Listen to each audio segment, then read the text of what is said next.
Call this meeting to order. Can we take roll call, please? Miss Atkins? Here.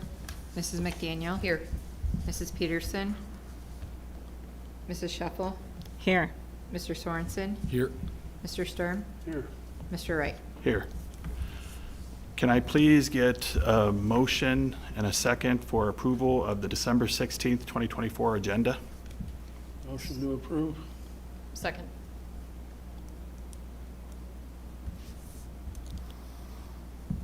At this time, we have an open public conversation regarding our 2025-26. Yeah, we need to take a vote. Huh? Oh, sorry. Miss Atkins on the agenda. Yes. Mrs. McDaniel? Yes. Mrs. Peterson? Yes. Mrs. Shuffle? Yes. Mr. Sorensen? Yes. Mr. Sturm? Yes. Mr. Wright? Yes. All right, I'll start that again. So at this time, we have an open public conversation regarding our 2025-26 district school calendar public hearing. Is there anyone in the audience or viewing that has any comments regarding the proposed calendar for next year? We'll get it pulled up here, and I'll just walk through a few of the changes. There it is. I know. Zoom in. You can just stay on the right side and just zoom in further so we can kind of see the dates. All right. So if you look at this here, so a couple things. We are not allowed to start school until after the 23rd of August. Well, that's state statute. So if anybody wants to write the legislature and ask them to allow us some flexibility on when our start date could be, that'd be awesome. But so we can't start till the 25th unless we start school on a Saturday, which I don't think that would be very wise. So we still have our 5 days, kind of teacher workshop days before. They really enjoy that time to kind of get everything going. Preschool would start then on the 29th. So we have home visits we have to do in preschool. So we would start on the 25th would be kindergarten, second, 6th, and 9th grade classes would start right at the beginning of the day. The rest of the high school would join at noon that day, and then everybody's in on the 26th. So that kind of tiered start has been something that not everybody loves, but the majority of people, when they answer our survey, do appreciate that. So we'll continue to do that. If you keep scrolling down, you'll see that conferences at the very end of October, that kind of aligns with what would be kind of a midterm. You'll see it's a pretty traditional schedule. As far as that first Monday, there is a early dismissal at the middle school, high school, full day of teaching for elementary, conferences until 8 o'clock. I did change the conference. Conferences used to be until 8 o'clock for middle school, high school, as well as elementary. However, it was kind of an equitable thing because they actually start their day at 7:30 versus the elementary starts their day at 8. So it's not really fair to have the middle school, high school people be there a whole extra half hour. So I said their day is 7:30 to 7:30, elementary is 8 to 8. So we actually have a high school teacher. Is that okay with you, Mr. Riggs? Perfect, thumbs up, okay. So that would be a little bit of a change. If you keep scrolling down, one big thing I do want to notice, if you go back up, you'll see all of their early dismissals. So we used to have 10 or 11 all-day PD days, and one of the things that, or teacher work days, one of the things that I was hearing from parents was that, it's just a lot of days off throughout the year. And so one of the things we're going to try to do, because we do still have to provide teachers an opportunity to grow, to meet with each other, to collaborate, to do those types of things. And really, we don't have time during the school day to be able to do that because we're busy teaching. And so one of the things we talked about a lot was our 1 hour early dismissal. You can't get a lot done in an hour. So by the time the kids are out of the building and you get back to a meeting room and you actually get going, it's a very short amount of time to ever get anything done. So we said, what if we eliminated 1 or 2 of those PD days, those all-day PD days, replace it with student days, and then we changed every early out from an hour to an hour and a half. And so that's one of the things we're going to look to do here. It's just a 30-minute difference every Wednesday. However, in return, we're taking away some of those all-day PD days. So hopefully it's a nice kind of win-win for everybody. But it'll actually allow our staff to get something done on those Wednesdays. So it's kind of one of the biggest moves there. If you keep scrolling down, you'll see, again, because of where the calendar falls, it really is kind of a iffy situation. So if Friday is the 19th, and as of right now, we're looking to end school on the 19th. There's something as part of negotiations this year, we're discussing the length of the teacher contract. It'll either end at the 192 days schedule that we have now, or it'll end at a 190-day schedule. So I've kind of built kind of a caveat in this calendar for both alternatives. So once negotiations are done, if we're with a 192-day contract, it's already been approved. If it's a 190-day contract, it's already been approved. So if it's a 190-day contract, we are done on the 19th. So that's it. You get a full 2 weeks for winter break. If it's a 192-day contract, I gotta find 2 more days to put in the calendar. So we would change the 19th to a regular school day, and we would go to school on the 22nd. So, and that would be an early dismissal. So kids, staff, everybody would come on the 22nd. That'd be one of the days we would add back in, and then we would have the 23rd through the 2nd off. So not a big change, but some people, it's really hard to come for one day and then be gone for an extended break. But we'll absolutely do it. And then if you look, one of the weird things is because there's more days second semester, because we're switching from trimesters to semesters, there's more days second semester than first semester. That means there's more days from January 5th through May 30th than there are from August 25th through December 19th. So in order to balance it out, we actually have to do our finals week after break. So we would do classes up until winter break, and then when we came back from winter break, we would do finals week the 5th, 6th, 7th, 8th, and then the 9th would be a staff work day to be able to get their grade reports and their report cards done. 19th is MLK Day.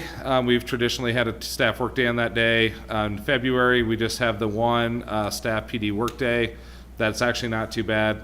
Usually that month looks like this because we almost always have some snow days in there. So we're going to end up having, knock on wood, hopefully we don't, but it'd be very rare that we don't. You look at March, you look at conferences right there. So conferences we did align with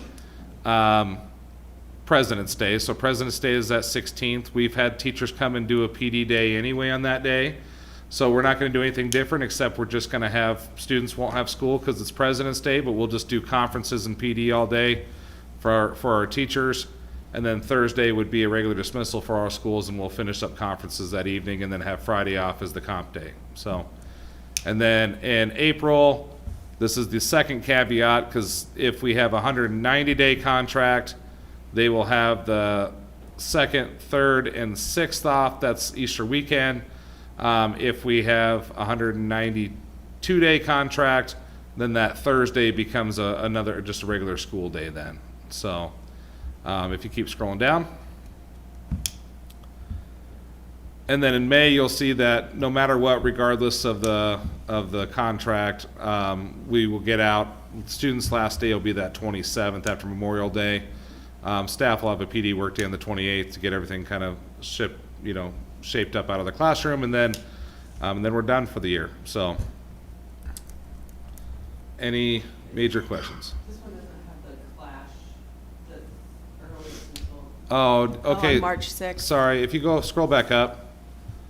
Is that the one I just sent you? Hold on one second. I gotta pull this up.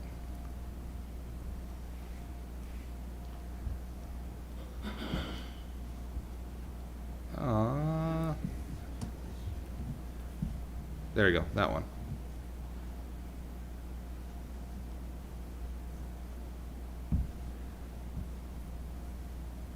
One of the things I missed when I sent this to you last week was we always have, oh, maybe that one doesn't have it. Well, one of the changes on this is we always have the clash is always, this one's a really old one, get rid of that one. Go back to the first one. So we always have Clash, which is our big show choir competition, and we always have that the first Friday in March. And so I did highlight that pink, so that 6 would actually go to a 1.5 hour early dismissal, because we need to be able to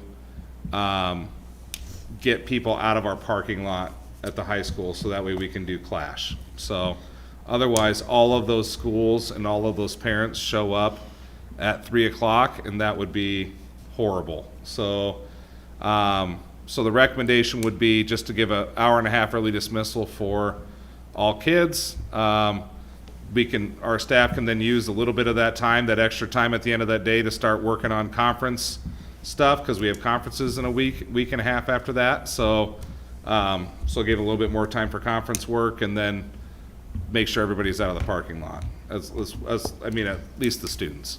So that's the only change on there. Did we have any additional comments online? Okay.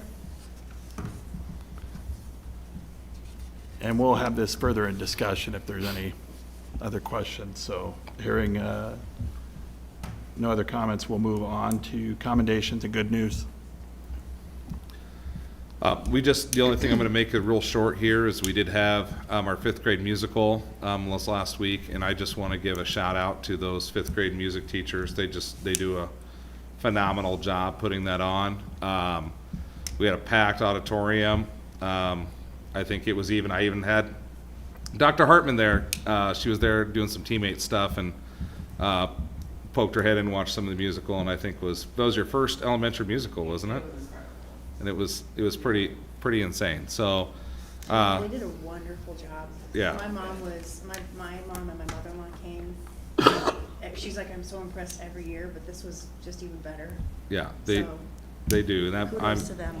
It was fabulous and adorable. I think it was. Yeah. She bribed him with snowballs. Well, So the they snowball both- fight was a bribe, which worked out just perfect, because I like one more thing about her. I like that she gives these kids jobs and parts, because they feel so important, and it really makes them feel amazing. So they do. They And have so many kids with parts. Yep. Not like just one kid, you know. yeah. yeah. they walk around with their heads held so high. Oh yeah, it's cool. It is amazing. Well, and they work wonders, because like my daughter had a speaking part, and I was really nervous for her, because I'm like, oh my goodness, she's gonna stand up there and freeze, and she's not gonna, and she did awesome. I mean, she was the same bossy pants I have at home. So like I have That role was made for her. I was really surprised. So we got some miracle Really workers cute. at the elementary, and so and then my third grader is super excited for their musical this year as well. So so I just kind of want to give a kudos there. We do have our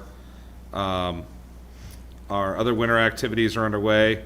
Winter is a super busy time for us because we have everything from, we just had state dance.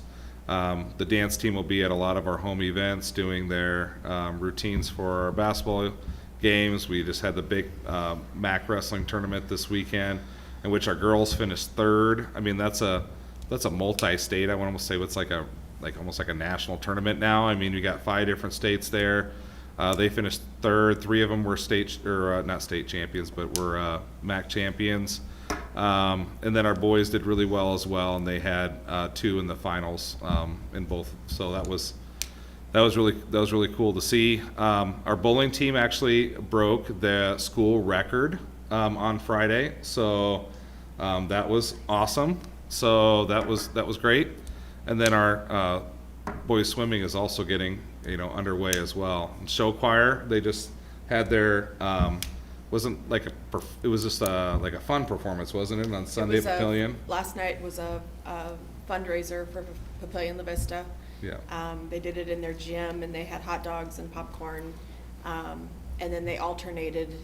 Papillion has 3 groups. We have 2, so it was Papillion, LC, and it was great to see Corp and Company just even 2 weeks ago when they gave their not the opener show, but just kind of the preview to the parents and family. Huge changes in just 2 weeks. So I look for both of those groups to have pretty outstanding seasons.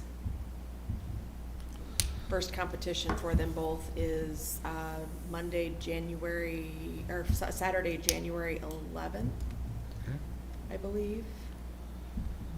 So we do have and then we have the high school band concerts this Thursday. So there might be, I'm just gonna throw this out there, there might be a guest appearance by somebody special. So, in a big red suit.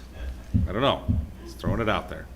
And then that same person might be this Friday visiting Titan Hill to go drive a bus and sing carols at, let's see, where are we going? A couple different nursing homes and down to Crefts. So I don't know who can get Santa to come in this time of year. He's awful busy, but he shows up and he can drive a bus as well. So so yeah, that's kind of what we have going on. Breaks does start Friday, and then kids will have a couple weeks off. And then we had our snowball dance on Saturday. Luckily, everything kind of cleared out, so they were able to have their dance. And how many participants do we have there? 160. That's good. So, yeah. Anybody else? Okay. Okay. Moving on to comments and suggestions. This is one of 2 sections in our meeting where we open the floor to any comments from the public. Anything? Okay. Hearing none, we'll move to the consent agenda.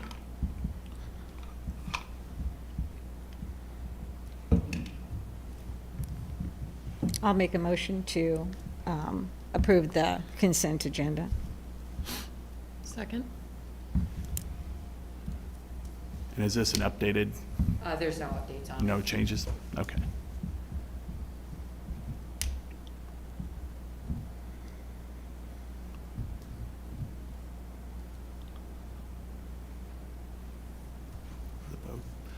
Then vote, please. Mrs. McDaniel? Yes. Mrs. Peterson? Yes. Mr. Shuffle? Yes. Mr. Sorensen? Yes. Mr. Sturm? Yes. Ms. Atkins? Yes. Mr. Ray? Yes. Okay, reports. Superintendent report. I kind of gave a lot of mine when I was talking about good things, because they were all really good things. So I did bring, I'm going to kind of defer my report this week to Brett Wallace. He's here from Project Advocates. He's going to give a quick facility project update. We did meet with the facility committee last Tuesday. And what we've been doing basically since the vote is We've been meeting on a weekly basis, usually a couple times a week, and we talk about trying to align the potential projects. We talk about how much money that we're going to be able to bond out at any given time. The recommendation from our bond council is to borrow $20 million this summer and then borrow $10 million next summer. That just gives us some tax advantage if you borrow $10 million or less. We had about $15 million worth of stuff scheduled for this summer, but we're trying to break it up into two $15 million chunks. But because he's recommending go at 20, we're going to try to get as much as we can done. It's amazing how fast you can spend money when it comes to infrastructure, you know. So to do that, he's going to come up and he's going to talk a little bit about some of those projects. And right now we're still in the planning / investigative phase. And so some of the contracts that I'll put in front of you today will be about that investigative process. And then once we kind of have more information, then we're going to be able to bring kind of a finalized list of projects to the board, or at least a timeline to the board on what we're looking at. And then you guys will have an opportunity to approve that either in January or February. So tonight it's simply just an update on where we're at and the kind of information that we shared with the facility committee. Yep, like Brent said, right now there's a lot of upfront work being done. You don't see anything physically happening, but we met with 2 different architect firms this week. One's being recommended tonight to do the design work on the secure entrances at Kreft and the high school. We've engaged Lamper-Nearson Civil Engineering to start doing civil work to get the parking lot design and repair done. So a lot of upfront work takes time, approvals, their design work, all the different meetings to get everything to the school's liking. But the goal is getting everything ready to get out to bid early spring, so that we're prepared to do the work in the summertime. So here I'll just go through a quick kind of recap of where we are. We presented this to the facilities group this week, and just kind of start with the work that we have in progress going right now already and completed to date. The planned, you want to slow down with that? The planned bond program work, our goal is for 25, and then kind of just the schedule overall of the things we're trying to fit into the next 2 to 3 years. To date, we did the roofs over this last summer at the high school. We got the large gym, the weight room, and half the entryway completed. And then we bid out and awarded the chiller and HVAC upgrades at the high school also. That work is actually, we will do a little bit of work over Christmas break here. The electrician side, he's going to come in and start getting some piping down the hallways and just get some stuff done while there's no students in there, so that when the time comes for the new equipment to be there, he's that much farther ahead. Titan Hill is kind of in the process still of redesigning its mechanical system to supplement the geothermal and help the building be able to keep up with itself better. And then the building controls system, the high school is complete and operational. They're working out some bugs right now, just getting the last few pieces of equipment to show up and so you can read everything. But that is active right now and being used. Part of the bond money will start on getting the rest of the schools designed and brought into that system too, so you can see every building the district owns all from one place and monitor everything. Planned work. So this is in no particular order schedule-wise. These are the big ticket items with all the bond money over the next few years. High school parking lot, including a new exit lane to the highway. And within that chunk of money, when you see the dollar amount for it, it is pretty big. That includes getting a tennis court rebuilt also. That's got a couple different reasons for it, besides the fact that the one that's there now is just beyond its lifespan. Middle school parking lot getting redone. That'll include some utility work underneath the parking lot too for the storm drainage. Titan Hill parking lot, along with an added queuing lane coming up the hill to relieve some pressure on all the traffic on the highway. I'll make a note with all the parking lots. Typically the parking lots also include replacing all the sidewalks around that particular building too. any just entrances, general sidewalks, all that stuff. High school roofing, we won't be able to finish the entire roof with the budget we have for it, but we can get pretty much everything we missed except the two-story area. So the tallest part that kind of lines the highway, as of now, that is a part we're not gonna go after, but if the money comes in and there's money left, we'll see what we can get. High school mechanical renovations, that's not what we're already doing, that's additional items that need to be done. High school renovations, which is mainly the secure vestibule area that we'll get on designing here real quickly. Middle school roof, middle school renovations, that's kind of a big one. That'd be the one that'll include trying to get that building a little more ADA accessible, along with just a general facelift for it too. Titan Hill's got some mechanical work that needs done. Titan Hill renovations, which is largely the exterior of the building. There's tons of door frames in that place. They're rotted out, rusted, don't function anymore. So, not really anything cosmetic there. It's more of a function, getting that building watertight and working better. Titan Hill Playground, getting that redone. Kreft renovations, which is more just kind of a secure entrance job also.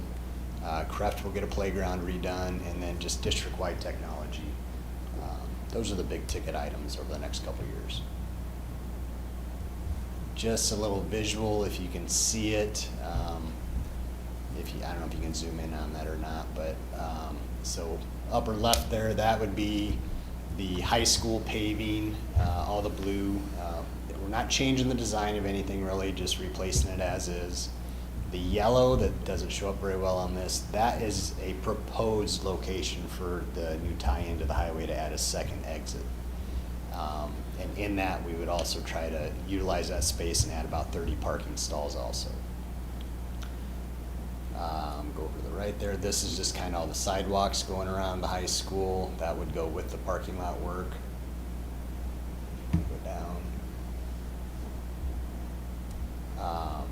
This is the high school roofing. So the white areas in this particular photo have already been replaced. This would be kind of the gym wing to the south. So the small gym and the band room would get replaced with this go around. And if you want to scroll to the right. And then this would be the remaining area working towards the highway. So the rest of the entryway and commons area, some of the admin, and then the other wings there. And like I said, the white area is the two-story area that currently we're not planning on doing unless we can find we have some money left over to do it.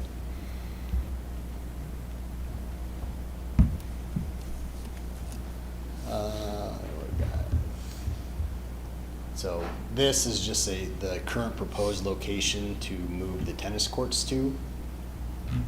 It would be back on the corner practice field behind the auditorium area.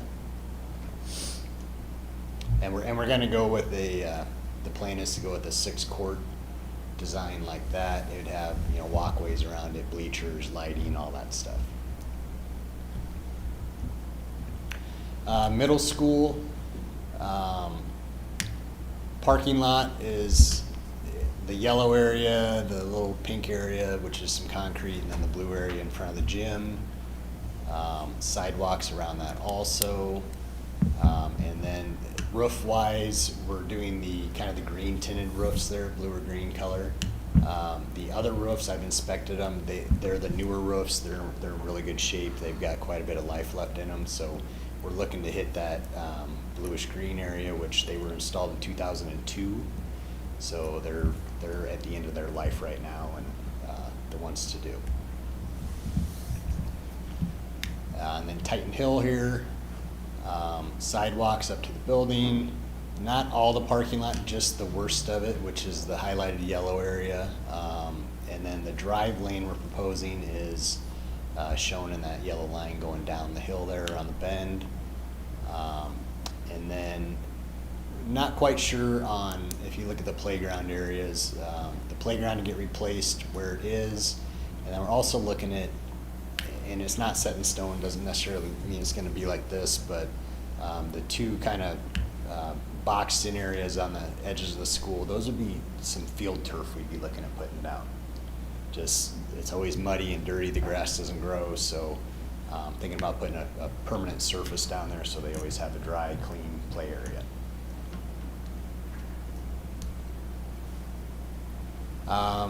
This is more just a reference deal. It doesn't really have any new design on it. So high school vestibule, we don't really have a design selected yet. There's a few ways to go about doing this, whether we do it all internally within the building or have to add a little bit of a auxiliary structure under the building to make this work. So with approval tonight, we'll get the architect engaged and start having meetings with the school and going through a few options and decide on the route to go. Creft is a little bit easier. It's set up currently to, we can make it really simple. We can just add another glass wall and set of doors up along the hallway by the cafeteria gym entrance and secure this one pretty easily. So this one's gonna be pretty simple to get figured out. The goals are to initially hit the safety and security items big, get some work going in all the buildings so that everybody in the community, no matter what school their kid happens to be in at the time, they see it right away. So get into all the buildings the first year with something. And then maximize the budget, make an immediate impact with everything, and the 25, year 25, the budget would be the 15 million. If we're getting 20, we'll see what else we can get going this year too. So the immediate impact is, and it's kind of been the way we've approached what items to start discussing and getting rolling first. The big ticket items are the big things, the parking lots, the roofs. You know, there's a lot of money that gets spent quickly there, and they're pretty easy to get designed also. So we got those going first so we can get them ready. They'll have to go out to public bid. So now we're kind of getting to the point where we need to start talking about all the smaller items and fitting all that stuff in, figuring out what's priority there. Schedule-wise, this is kind of how we're thinking of phasing it right now. Nothing's set in stone at this point, but this is our initial discussion. All the green items would be slated to go in the year 25, this coming year, mainly in the summer. So high school parking lot and exit lane, which would include the tennis court, Titan Hill parking lot and queuing lane, middle school roofing, high school vestibule, and then the playground work mainly. There is some theory behind this. Can't really do both the high school and the middle school parking lot at the same time. The school would lose all its parking for summer activities and everything. And it'd be really hard to do roofs at the high school and parking lots at the high school. So kind of doing a flip-flop there. We do the roofs on the middle school while we're doing the opposite school's parking lots. And then in 26, we kind of flip back, do the middle school parking lot, high school roofing, high school mechanical work, and middle school renovations. Middle school renovations is going to be a bigger project, so that's going to have a lot more design time in it to get it ready for bid. Is that all Just of a them? quick question. Since the high school parking lot is first, Mhm. and then their roof will be in 26, Correct.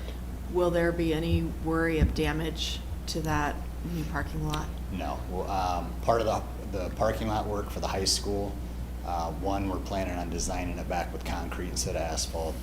And two, we know the subgrade that was there from the get-go Okay. probably wasn't treated the right way when it was first installed, so we'll correct that when putting the new parking lot down. I figured, just making Yep. sure. Yep. And is, excuse me, is the, I know the vestibule's a security, but is the other security things fixed into the technology? Yes, so that's, Section right yep, there. so all of the door contacts, we already got bids for that, door contacts, all the camera systems. Another reason for the high school parking lot is a lot of the camera systems and the weapons detection stuff that we wanna do require, parking lot cameras, and we don't have any parking lot cameras at the high school. So, and the only way we can do it, and the reason we don't is because the power that goes to our poles right now is not continuous power. So everything that we have has to shoot off the side of the building. It doesn't reach the same area as ones that would go off the light poles. So So while, that's, while the parking lot's up, we would correct the electrical, add additional conduit as Yeah. needed to get the camera system to work. so we do have to fix some things, like, I know that Brett spent a lot of time this week, you know, looking through and trying to figure out, you know, the water issue that we have at the middle school right now. And I think, you know, they're getting some headway there as far as, because that was a big concern that was brought up, and actually Bubba brought it up in the facility meeting was, you know, if we're really worried about all of the drainage and everything that's happening at the middle school parking lot, why not replace that parking lot? Well, we're not 100% sure that the sewage being backed up in the middle school is because of the parking lot. It might be a bigger issue of some storm drain being tied into a different system, Into the so. sewer system versus And like, the storm. yeah, and so the big thing is though, is just for you guys to know, like, this is all very tentative. So we have soil borings that we have to do. There's a lot of planning yet. We're meeting with the facilities committee again on January 14th.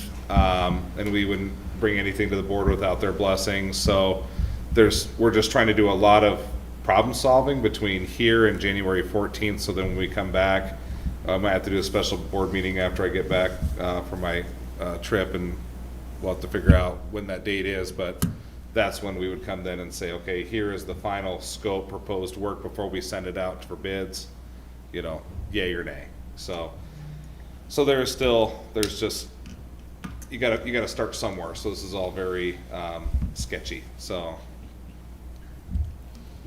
And then the last two are just kind of our estimated budgets for each of the line items, grouped by year. So the 2025 grouping there, now that appears short of the 15, but on top of that, that's not shown would be the purchase of the land. Yep, which officially went through today, so we officially own Great. all of that land down there. So, so $2.5 million of that would be reimbursed. You guys, the next, when we get to there in January, I'll have a reimbursement resolution that you can pass, then we can then reimburse ourselves for the 2.5 that we spent today for the land when we get our bond proceeds in June, so. So if we pulled the 20, because we're doing 20 and 10, so in 2025, are we just gonna hold on to the 8 million or the, whatever it would end up being after the land? If difference? we can find more projects to chip away on, we're gonna keep doing it, because, you know, if we're holding on to the money, and actually, I like having a buffer, so I like the fact that we'll have more. What I'd hate to do is show that we're gonna get all this stuff done this summer and then something comes in crazy. There's some substrate or something for that, sure. Oh, for sure. so it gives us a little bit of leeway to say, okay, yep, we can definitely get the high school parking lot done or the middle school parking lot done and all the safety stuff, you know, and the vestibules. The vestibules is probably the biggest question mark right now that we're working towards, Yeah. but. Yeah, and I'd hate to accelerate something. We got a pretty full plate already. So again, let's get through those big ticket items and then find the items that, you know, once school's back in session, that we can, you know, chip away at those small things and not be disruptive to the kids. And but we really got to get as much of the big bulk work done as we can while the kids are gone over the summers. When is the chiller due to be in?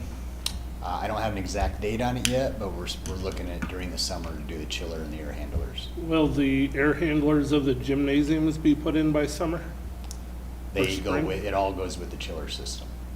Do it. It all goes together. It's all together. Yeah, we won't put those in until the chiller and everything's done too, because we gotta take the old ones off that are on the chiller, and so it all go together.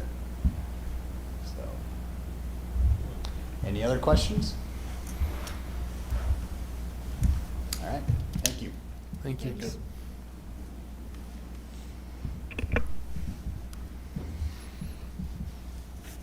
Okay, moving into discussion items. 8.01, we had discussed a little bit about the district school calendar. Is there any other discussion? One clerical thing, on August, I believe, it goes 25th, 26th, 27th, 29th, and 30th. And I believe on the 29th, we have preschool classes begin. We skipped the 28th, so I just wanted to make sure we get the right, that updated. And it might just be our copy. Oh wait, hold on.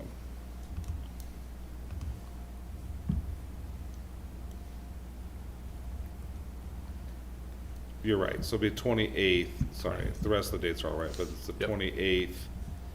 28th preschool will start, the 29th will be that Friday, that is correct. Good call.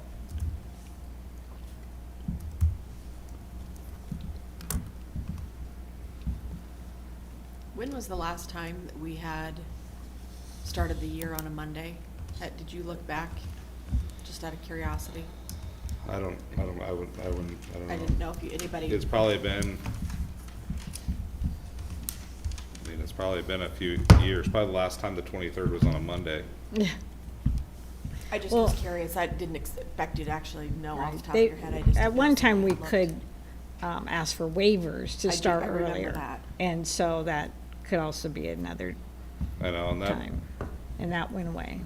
Mhm. It's just been a while since we've had a first week full with kids. Yeah, I wanna say maybe in 21. Yep, it was 21. Yeah, I mean, and that is a long week. It is for- a long week. But at the end of the day, if you don't start on that day, let's say you start on Wednesday, well, I gotta find 2 more days other in the calendar, which probably pushes us into June then. Yeah. So, Nope, not complaining, just Yeah. I was curious. yeah. Just kind of wish the legislator would let us pick, but love to start the Thursday before every year.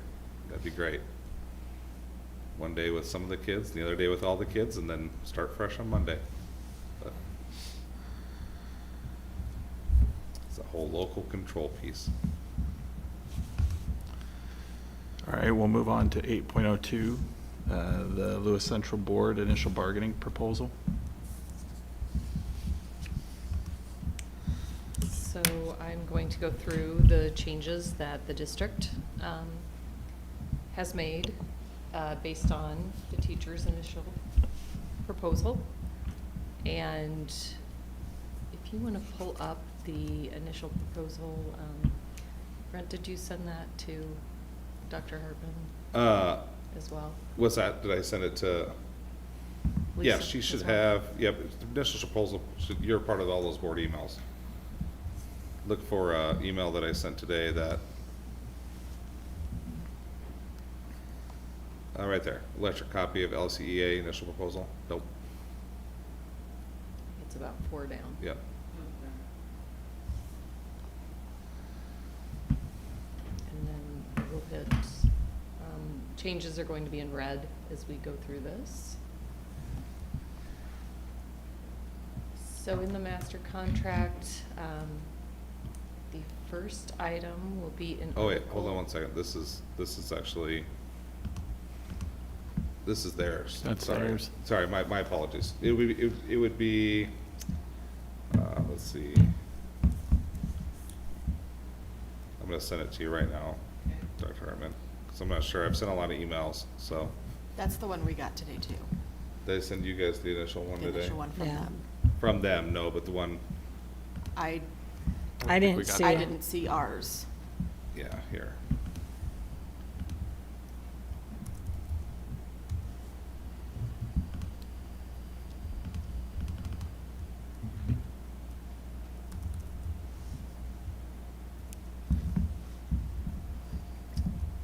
The one when I sent you last Friday, it was something that said other items for the board meeting. It was in that email. Okay.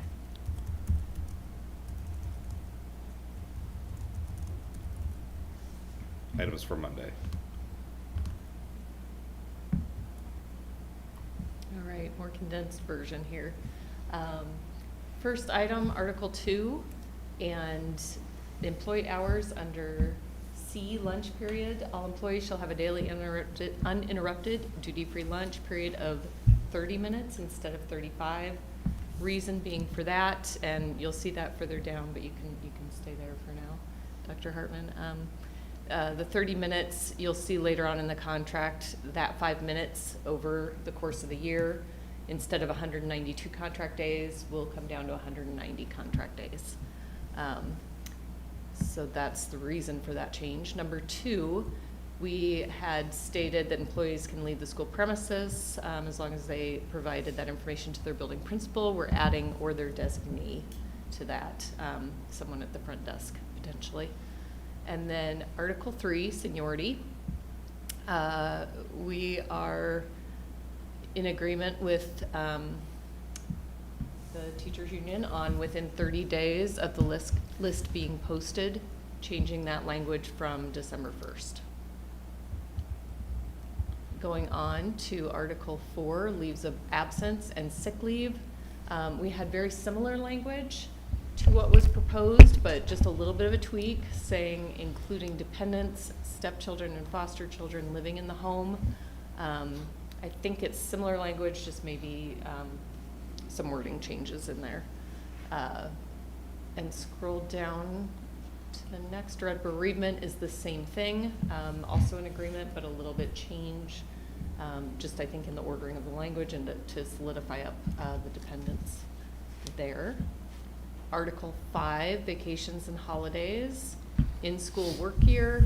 That's where we're saying the regular contract in-school work year for employees contracted on a 9-month basis shall not exceed 190 days instead of 192. And then, excuse me, no, A3, non-attendance. Employee attendance shall not be required whenever student attendance is not required due to unsafe driving or working conditions. Instead of saying inclement weather or other emergency closings, that way if there is, for example, a extreme cold day where the students have to wait outside, teachers could still potentially come in that day, and then you wouldn't have to make up that contract day at the end of the year. And then right there on E, we're again changing from 192 to 190 days in 2 spots on that section. And then Article 7, supplemental pay. That is just the addition of, or it's not the addition, it's a change in their. It's just changing, yep. Change in their pay structure for the assistant music band director and assistant music director, and making the seasons that they work comparable to other assistants and Yep. their seasons. Am I stating that correctly? You're correct, yep. Okay, and then planning to eliminate steps 4 and 5 of those supplemental pay schedules to start all new employees and everyone who is in step 4 and 5 currently to start on step 6 for this year, because eventually. Yeah, essentially what it is our step 4 is low in the area, our step 9 is high in the area. So we just want to start people kind of where other schools start them, which is more along the lines of step 6. So just eliminating steps 4 or 5, and everybody would start at step 6. So, and then for the ones above, the music and band director right now have the same contract as like our extended season coaches, so like our football, basketball, baseball. But the assistants, their contract aligns with the shorter seasons, the cross country and the track. So we just said, well, that doesn't make any sense. Have them both be, you know, the extended season, and then the assistant music, like the marching band, color guard, those ones right there, they're kind of in their own category right now, just making them into an assistant position as well. So kind of giving those areas a little bit of a bump. So.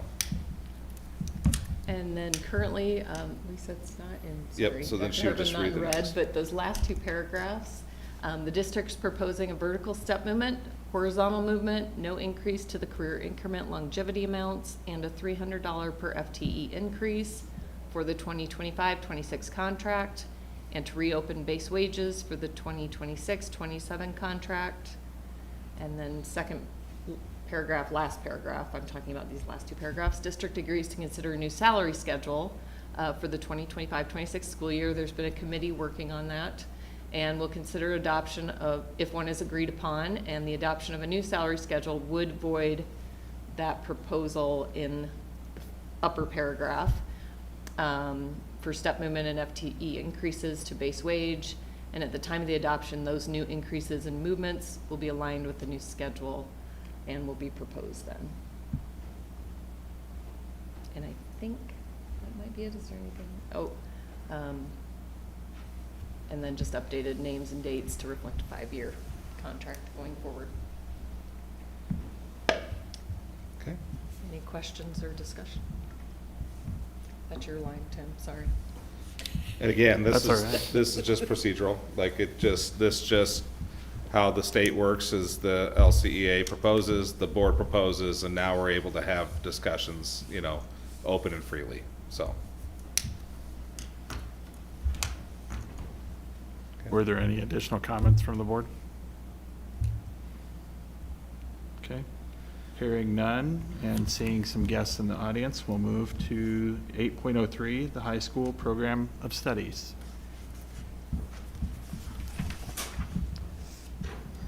So we do have Mrs. Justison and Mr. Havery here. Mr. Vin Chattel has a daughter's concert, the middle school concerts tonight, band concert, so. Yeah, he may be swinging in at some point. We'll see Yeah. how that plays out.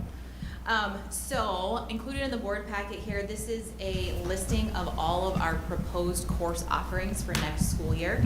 I'm going to go through in particular the ones that are highlighted through here because those indicate that there was some sort of a change, addition, or modification.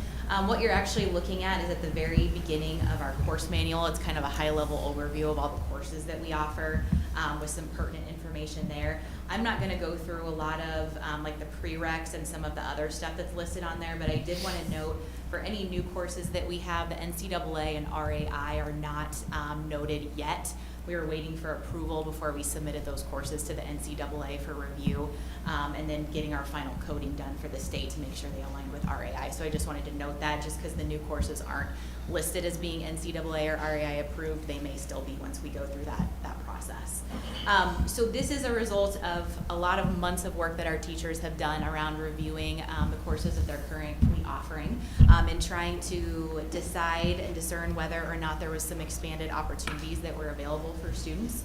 So we will get started here with the art program. As you can see, we're shaking that up quite a bit. We, in the past, have offered an Art 1 and an Art 2 sequence. We're going to change that Art 1 to Foundations of Art, and it's going to be kind of unique in that we're actually going to have 2 teachers teaching one course, and the students that enroll in that course are going to be split, and they're going to do one quarter with our teacher that's going to do drawing and painting, and another quarter is going to be with our teacher that does pottery. So in that Foundations course, they're going to get all aspects of art. And then instead of offering just a general Art 2 where we're covering both drawing and painting, we're going to differentiate that into 2 different strands so that we can kind of expand and do more with the skills in that area. And then for advanced art projects, that's a course that we've offered in the past, but we're kind of going to transition it to more of an independent study course, be kind of a culminating course after kids have gone through all of the art sequences in a particular track.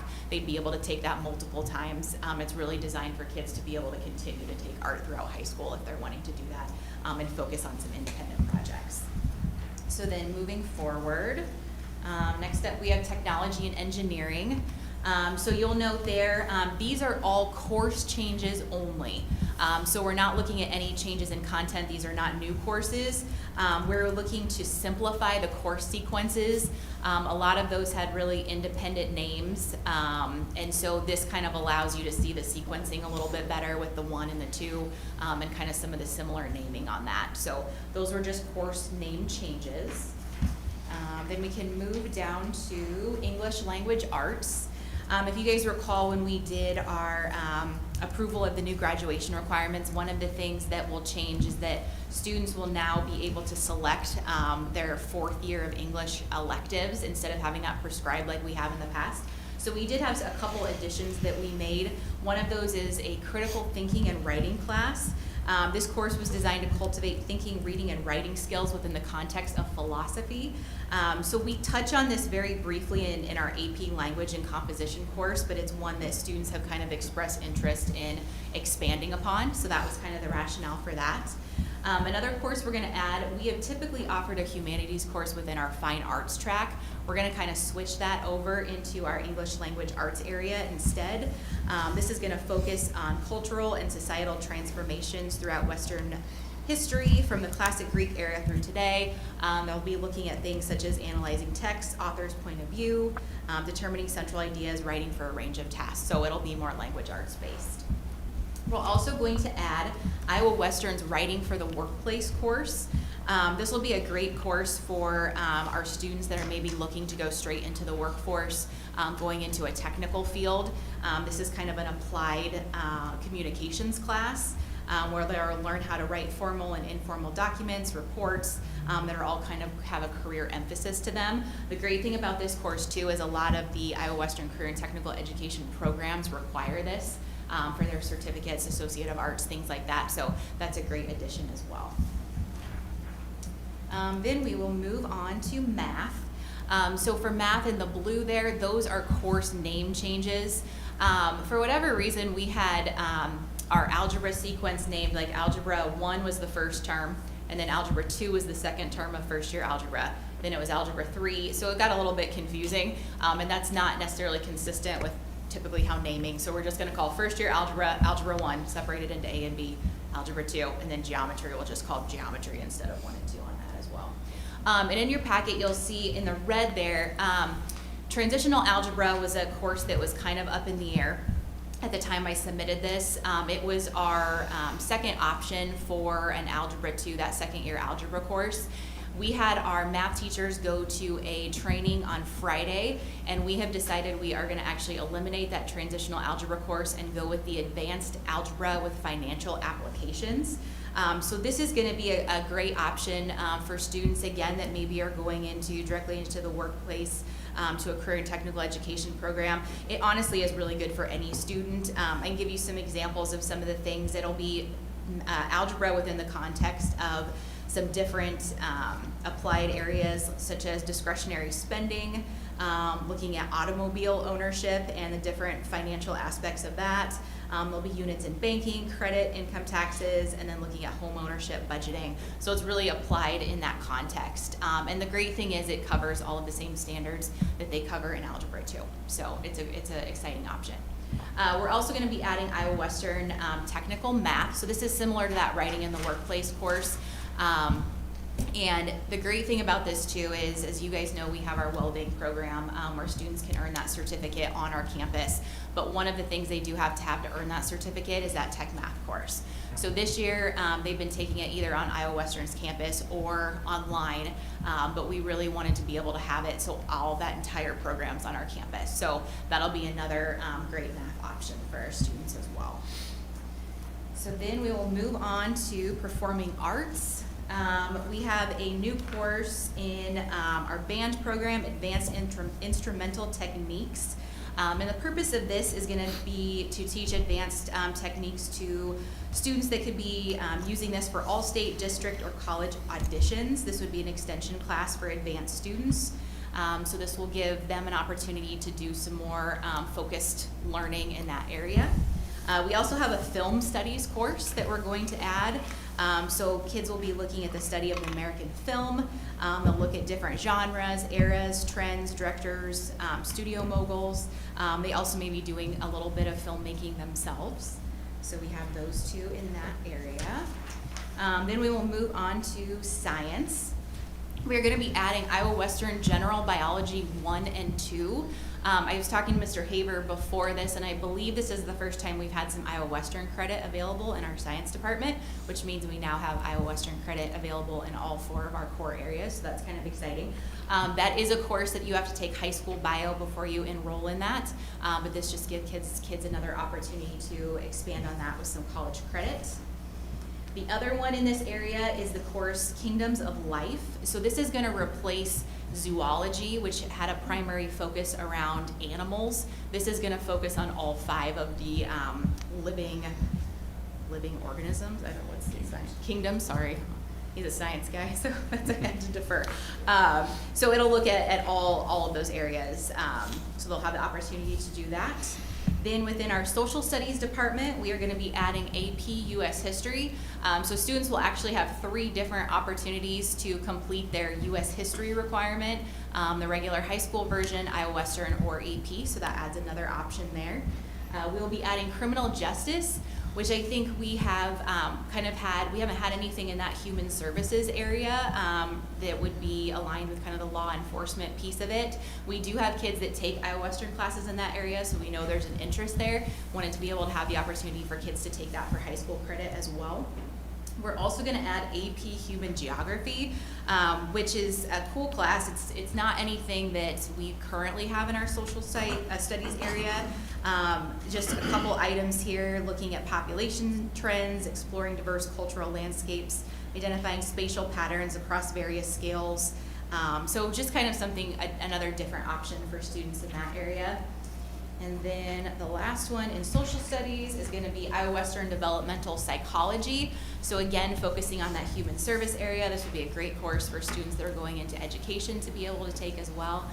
So we're going to add that also. And just to note too, social studies is also an area where we used to have all credits prescribed for that for graduation requirements, and now students have an option to take an elective there to finish that up. So that just adds some opportunities in that area as well. And then our final courses that we have is peer-to-peer foundations and applications. So these courses are designed to provide students with knowledge and skills necessary to serve as an effective peer mentor for their classmates with disabilities. So this course is going to focus on understanding differences, disabilities, and diversity, and enabling students to foster a more inclusive school environment. So the foundations course will really teach around those things, and then the applications course, students are going to be trained through this process as a peer mentor who will actually accompany a student with special needs to one of his or her general education classes, and the trained student will help model and support appropriate social skills and behaviors. So this is one that we're excited to be able to add as well.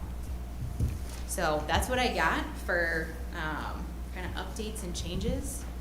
If there's any questions at all, we'll be happy to respond to those. So just to be clear, the yellow are new courses offered, the blue are name changes? Yeah. And then the pink is probably going to be removed? Yes, yeah, that was the only one that we had that at the time we submitted this was like, we weren't sure if we were gonna, use it or not. So that one is going to be, they made the decision based on the information they had that we are not gonna do that one anymore. Okay. So, yeah.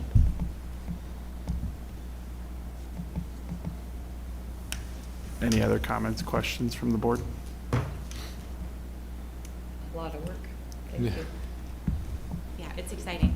I think there was like 20 maybe in total that I counted, so lots of new opportunities for kids. How many college credits are they capable of getting while in high school or obtaining? Oh, I mean, I guess it depends on when you would start taking them.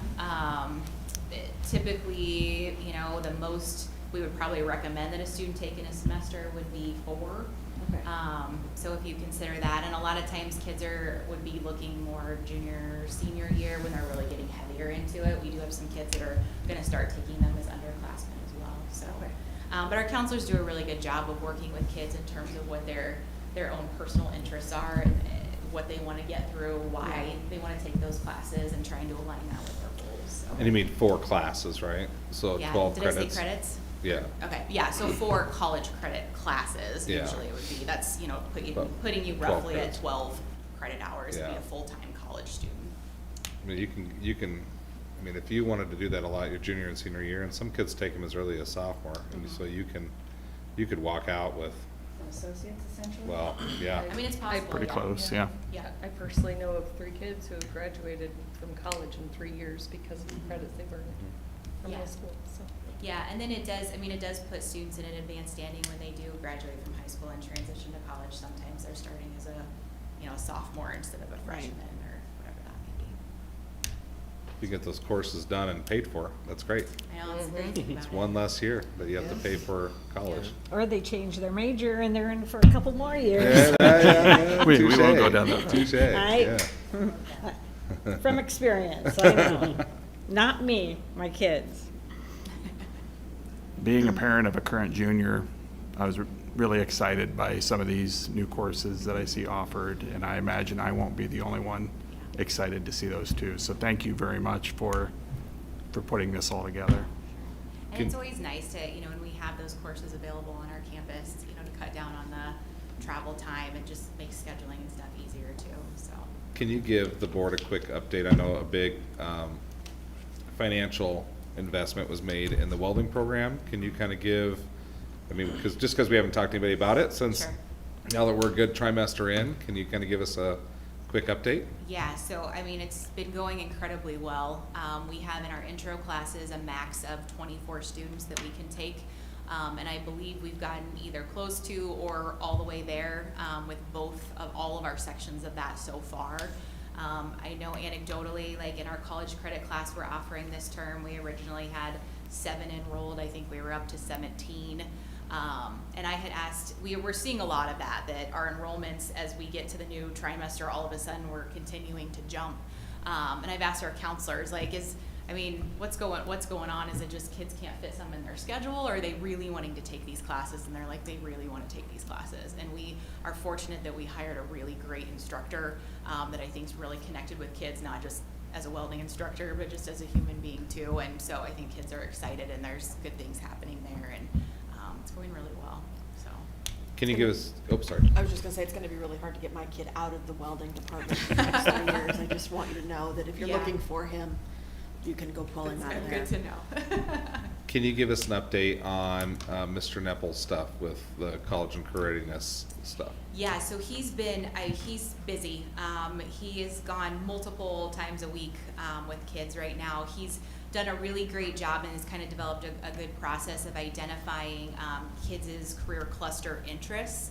So he's being able to target various opportunities to those kids that have that interest, and that's been a really successful model for us this year.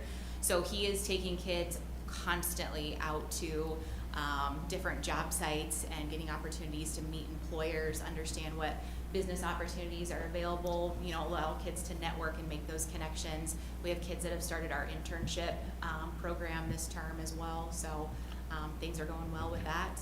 And we continue to look at, within our CTE programs, opportunities to expand industry recognized credentials. That's something that we're focusing on as well to see if we can add those to our programs also.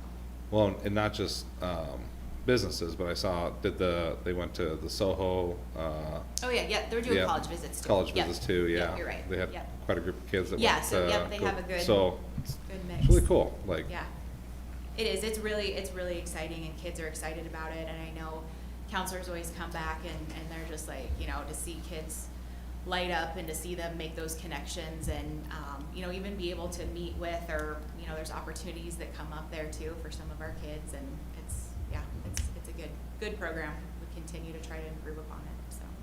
Awesome. Now does the staff seem excited by these new offerings as well? Oh, yeah. Yeah, I think this has been an exciting part for all of us, just to see, what we can do. We're making a lot of changes all at once, so we said, let's look at some things too. And I would foresee, that we'll continue to evaluate this over the next couple of years as we go into, now we have the new graduation requirements, seeing where kids' focus kind of shifts with the courses they take. That's one of the things we're gonna have to kind of wait and see as we register, what that's gonna look like in terms of enrollment and numbers, and just continuing to look at, there may be courses that were popular at one point, but that's no longer a big interest or need. So we need to find out, what kids need and figure out how to get them those opportunities. Mr. Vinchattel, do you have anything else you wanna snuck in here? Okay. Sorry I'm late, I completely forgot we had a band concert tonight for my 7th grader, so Jamie said, I'll step up. Mr. Haber and Ms. Justin actually led the work on this anyway, so it was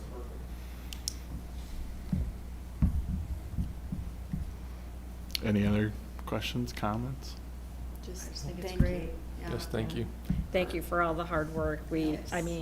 The one thing, sitting here is like, we want to give every opportunity to the students to make choices, to be successful in life. And when you're, to offer these different types of classes, I think that gives them more, because sometimes I don't know what I want to do when I grow up, let alone if they can see this and take a class. And I'm really excited. The couple is one is the algebra with the, you're going to go over financial things. That is great. And then the peer working with students with disabilities and that, because that's a career. I mean, so I think, especially those two, I think I think this is going to be good for Lewis Central and the kids. That was some of the conversation was around, well, if we tweak this, or we change this, or we do this, that matches more along the line of what the kids would see as they come out, that that's their interest. And this gave, the switch to semesters gave our teachers an opportunity to kind of really look at, what would I want to do, what do I think kids need, and what do I think kids want? The art one especially, the way they were doing it was fine, but it was antiquated. This gave them a chance to relook at that and say, okay, if we go this route, now I can concentrate on skills. So if this student really wants to be an artist, but it's their main focus wants to be, or their skill or their desires around drawing. I mean, painting is fine, but when they get out, they want to do graphic design, or they want, So it was a unique opportunity, and there were a lot of proposals that our teachers put out there. They're just like, hey, this would be neat, and we may see some of those coming up. I know, again, in the art realm, I know our pottery teacher is still considering maybe down the road to add specifically a wheel throwing class, because she has had kids with that interest come up, and so she just wants to kind of see right now, like, where everybody's at, and then maybe we add something like that down the road, and that gave the teachers a unique opportunity to look at that. Definitely. Okay, well, thank you guys for coming and presenting. you. for us. Thank you. Thank you. We'll go ahead and move on to 8.04, the 900 series policy review, first reading. Okay, so I'm gonna have.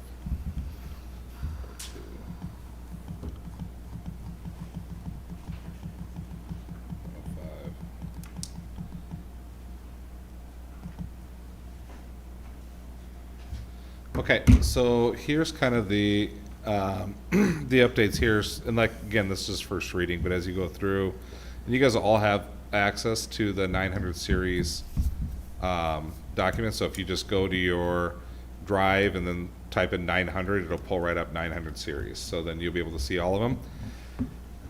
General overview here, so the 901 public examination of school district letters, I just updated to match current IASB language.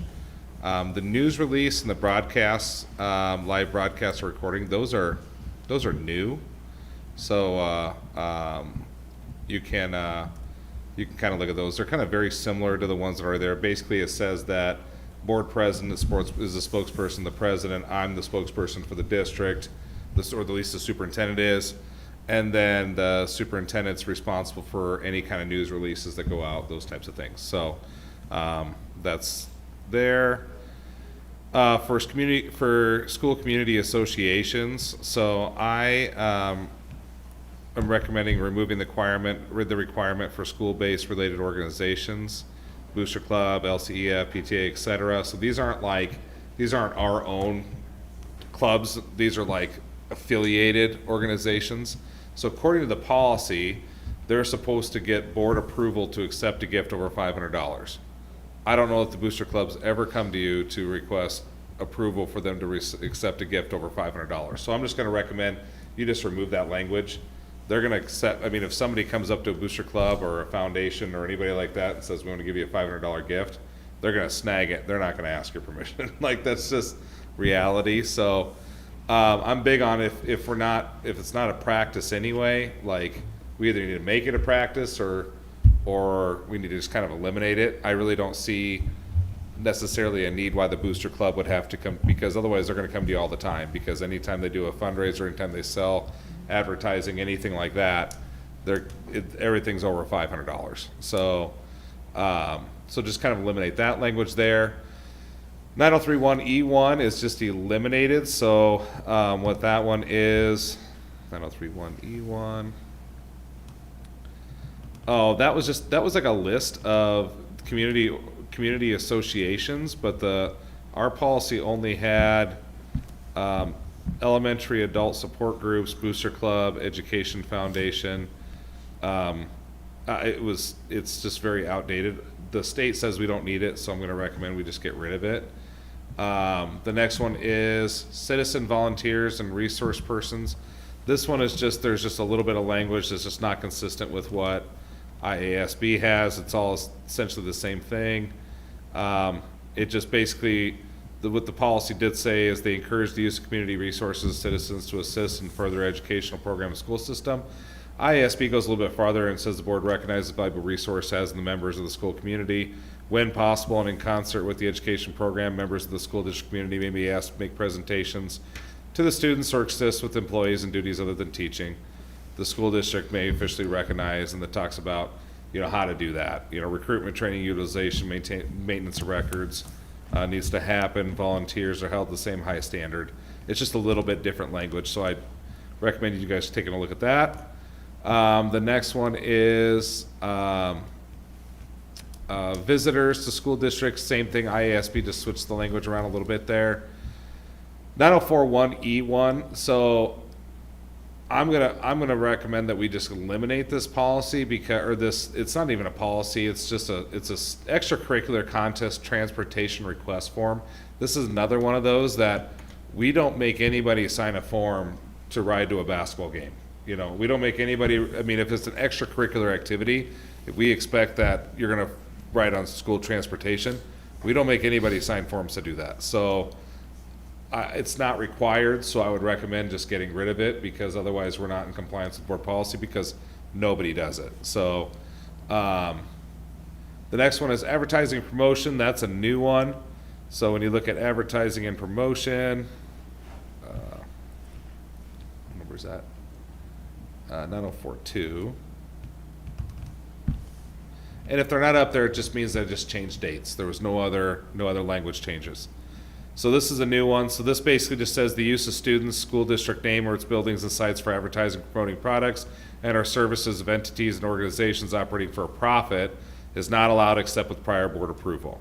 Nonprofit entities and organizations may be allowed to use students, the school district name or its building and sites if the purpose is educationally related and prior approval has been obtained from the board. So again, this is one that there's going to be a lot of youth teams that are called Titans. There's going to be a lot of youth teams that are called Lewis Central Titans. I would consider those to be kind of educational or, free youth-based services.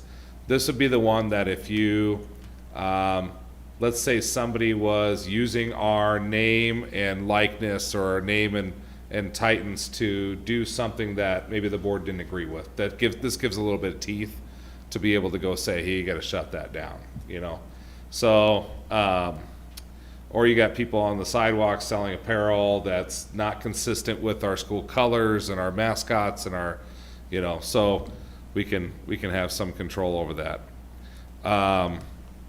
The next one then is the application for use and liability. So this is for school facilities.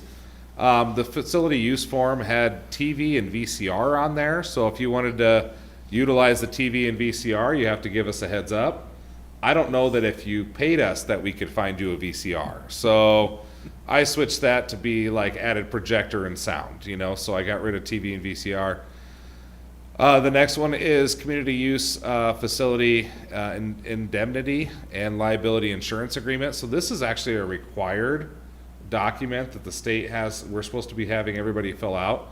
I could not find one in board policy anywhere, so I just kind of added that back in there. It doesn't mean it hasn't been there in the past, but it's not currently on our website and it's not currently in any board packet that I could find. So we just need to get that back in there.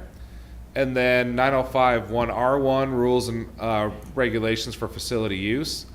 The only thing I added in there was that with the PAC especially, because so many people want certain days at the PAC, which is our Performing Arts Center, we're requesting that when they put a deposit down, which I'll get to that in a second. Right now we don't require a deposit, but when they put a deposit down, that they need to give us at least 90 days notice to get their deposit back, because that allows us then time to fill it. The Performing Arts Center is extremely expensive. Every bit of equipment in there is extremely expensive. It's expensive to run from a personnel standpoint, from an energy standpoint. So we need to go ahead and we need to start kind of running that more as a business not for local nonprofit people, but for people from the outside who want to utilize our facility and they're using it as part of their business to make money. So So with that said, we are, sorry, I lost my place here. So 9051 R2, so on the fee schedule, which I'm gonna have you pull that up, Lisa, if you have that.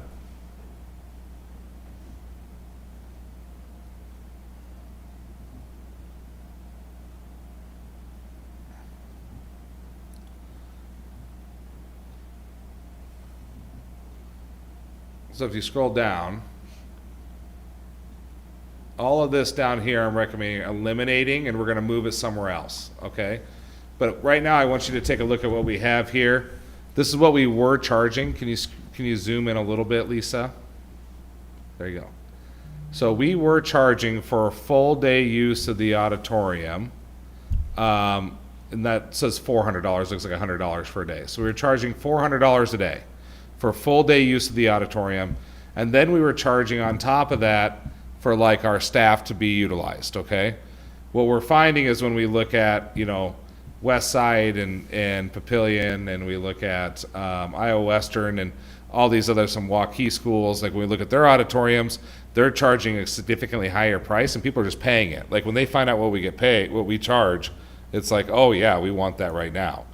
The problem is we're not even making enough money right now to be able to service our facility, which is what renting out the facility is supposed to do for us. It's supposed to be able to help us make the auditorium an affordable place so educationally we can have an impact for our kids.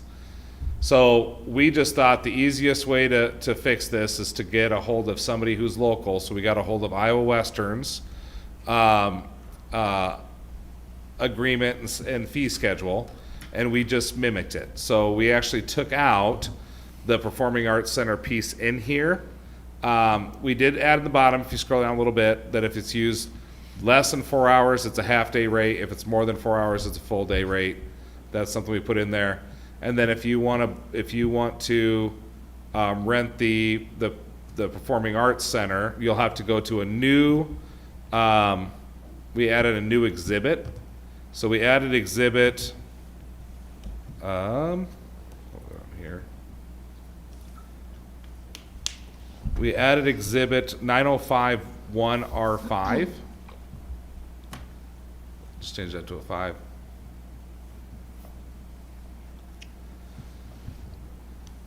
So this then aligns with Iowa Western. So this is all red because it's all new. Okay, so if you scroll down, you will notice that what we were charging $400 a day for has now gone to either $1,500 Monday through Thursday or $2,500 Friday through Sunday. That is still less expensive than what they're paying over in the Omaha side of the river. So we're still lower than, because we said we want to be competitive and attractive for people, but at the same time, like we got to do what's right by our kids and be reasonable. So so $2,500, that's a per day cost, black box 2. And then we added language about, you know, what it's going to be to rent. So the license rates are for a 10-hour period. That it actually includes the cost for the any employees we would have there up until, like, for instance, it would include 2 technicians. It would include the custodial rates. We don't charge a custodial fee unless there's excess cleaning involved. The highlighted areas right there, I'll have those. I wanted to confirm basically the stage size and the black box size. We were guessing. So we need to be able to get those firm. So that'll change by the next one. So this is just a first reading. If you keep scrolling down, talks about how the labor is included except for outside of the 10 hours. Talks about custodial costs and how it's included unless there's an extra cleaning fee assessed.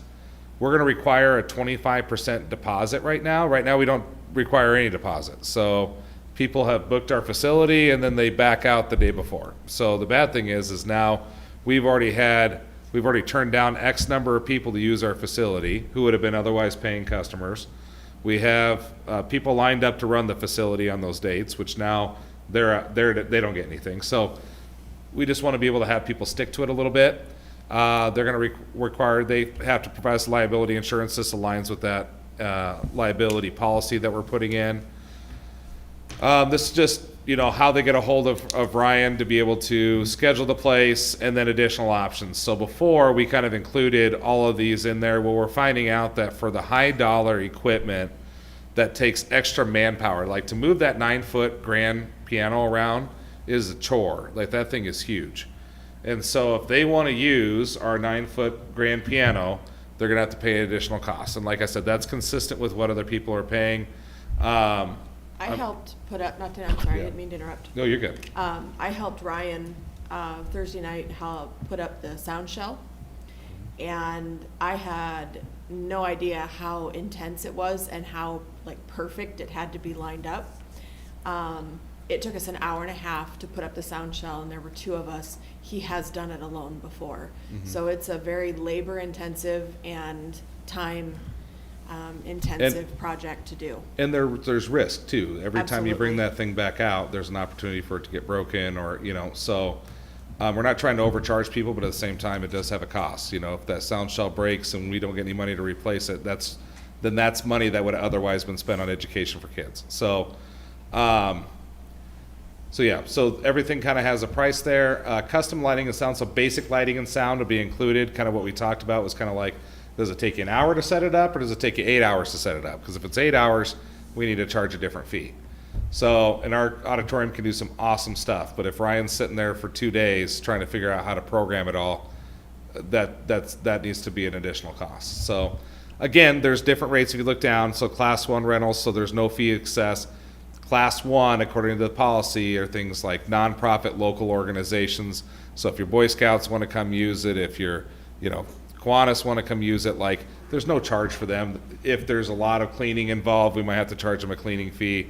If they want extra staff there to run lights and stuff, they might have to pay for the staff, but outside of that, there's no fee.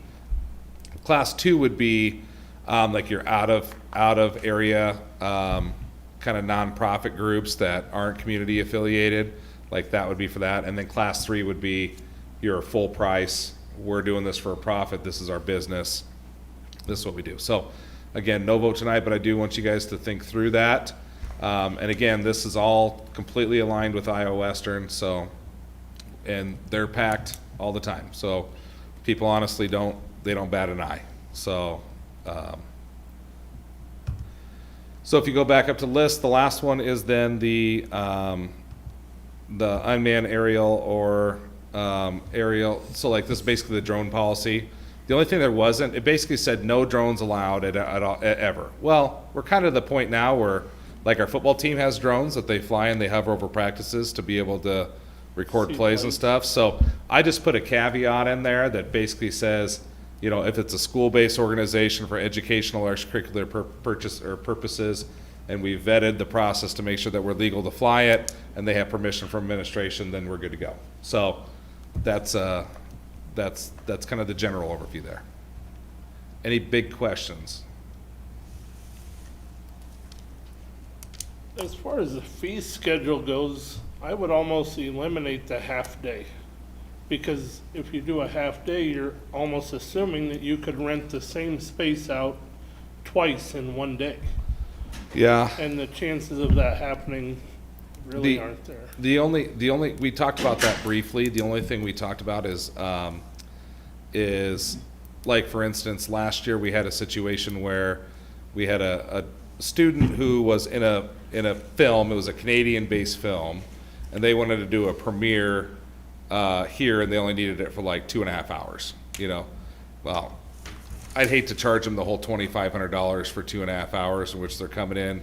Now, we did charge them because there was a independent organization, but you know, so I like having the flexibility for that to be able to say, hey, depending on your situation, and it does, like anywhere in there, it's also like it's up to my discretion as well. I have the ability to modify or change any of the pricing as well, but at the end of the day, you know, it's having a full day and half day. There's not a lot of people that want it half day. They're pretty much the only one that's come across so far as wanting it a half day. But if we have to, for instance, if we have to move all of our play stuff off, let's say we're in the middle of play or we're in the middle of concert season, and we got to move everything off so that way you get it for the evening, we're probably charging you a full price because we're spending half a day moving everything off. So And I wouldn't say that a 50% deposit wouldn't be out of line either, instead of just 25%. Yeah. Just Yeah, because that's- of the amount of work that it's gonna take to get it lined up for anything, Right. you The know? 25% is the initial, there's another 25% due at 30 days out in that. 100%'s due before they step foot in the building.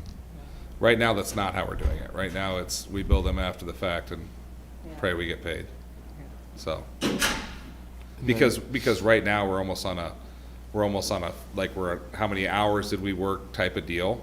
So right now, it's like, we gotta add all that up when we're done, and then we bill them almost an à la carte, versus if it's all built in, then we know before going in, you wanted it for 4 days at $2,500 a day, you owe us $10,000, you know?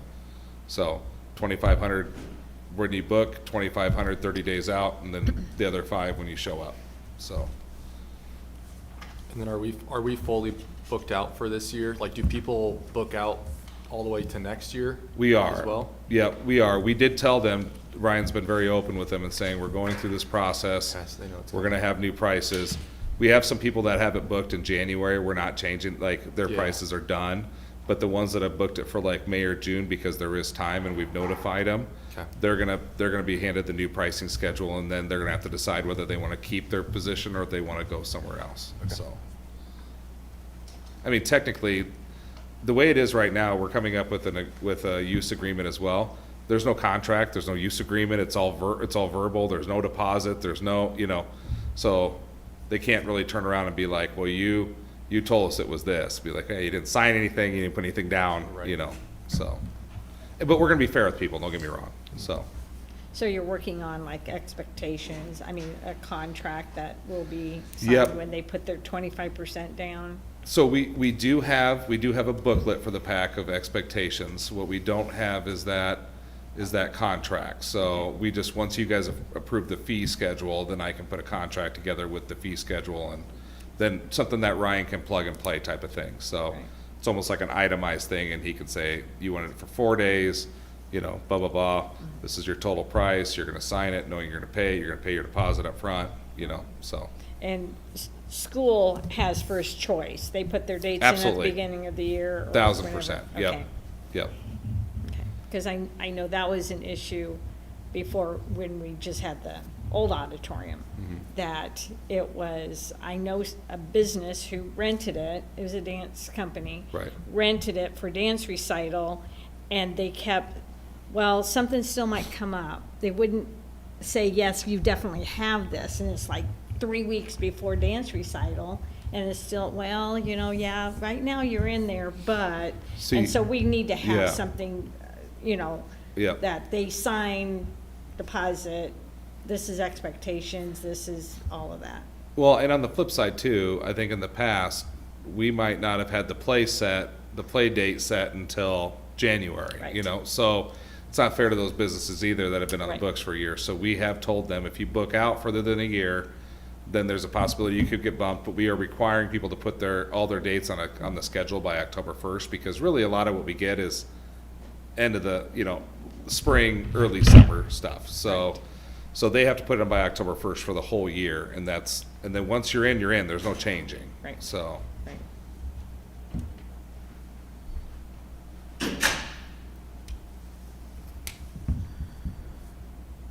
Any additional comments? and there's no vote on this, just first reading. Yeah. Okay. We'll move into 8.05, Board Policy 203, Conflict of Interest, second reading. So when we left last time, Dorian had asked that I put together a survey, so I'm gonna have you pull up the survey. So I sent it out to all staff. We had 84 staff members responded. It was just a simple 2-question survey, did allow for comments. But the first question was, would you support board member spouses working for the district? Okay, so end up getting about 68% yes, 32% no. And then they put in some comments. We'll kind of go just over we won't stop at the comments, but scroll down. And the reason we're not stopping for the comments is because some people put some things that might help them be identified. I mean, it was a totally anonymous survey. I don't know, there's no emails, there's nothing on here, but the way some people have worded things or put things down, you know, they kind of gave themselves away. So I don't want to put them on the spot. But then, and you guys all have access to those comments. Hopefully you guys have taken a look at them. And then in rare and unusual circumstances, when no other reasonable options or qualified applicants exist, would you support employing board members with compensation not to exceed 2,500? Again, about 72.5% yes, 27.5% no. So, and it was with those restrictions. It wasn't an open, that one, the first one was just open-ended, could a spouse work for the districts? The next one was not. And you would see, the thing is obviously the majority of the comments, even though the majority of the people said yes for both, the majority of the comments are no, because if you're yes, you don't have an issue with it, you're not gonna say anything. There was a few people that said, yeah, I would support this. The majority of the comments were things, you know, just concerns about what ifs, you know, what if there was conflict, you know, are you inviting something? So those types of things. So like I said, I do have, and I'm gonna actually pull up the one policy that has both changed on it. So this still has both. This one has, on the top part, it talks about allowing board members temporary employment, part-time. The district must first attempt to purchase goods or services from other entities and or advertise to fill open positions before awarding purchasing or employment contracts to other board members. So, so this is when there's not another option, board members can be hired. And then, that middle paragraph is just clarifying conflict of interest if like a board owns a business. That one is more IASB language. That one's not necessarily negotiable. And then the bottom one, if you scroll down, this is the one then that says, it shall, same thing, the big paragraph there, that one's an IASB recommendation, so it doesn't have any real impact over this. But it shall not be a conflict of interest for the board to hire a spouse of a board member to do business with the spouse of a board member during the term.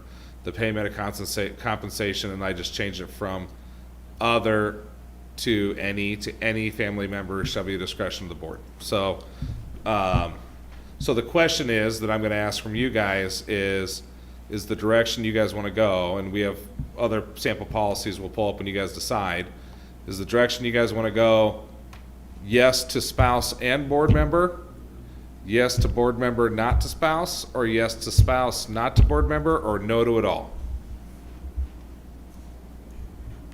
And now I will step back and let you guys. I'm So- okay with both.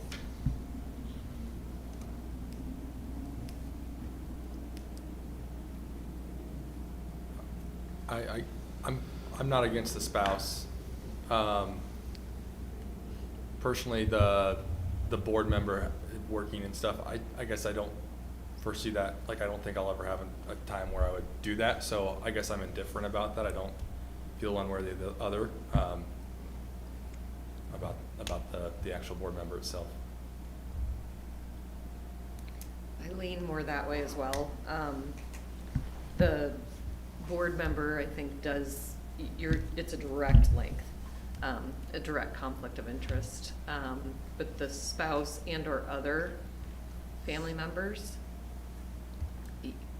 who's to say which family member is closer than another to any one person? They are not on this board. You can abstain if need be. It is not an Iowa code in any way, shape, or form. That was a Lewis Central policy put in place. Can we require that you would abstain, or would that just be common courtesy type situation? We cannot require that any board member abstain at any Okay. time.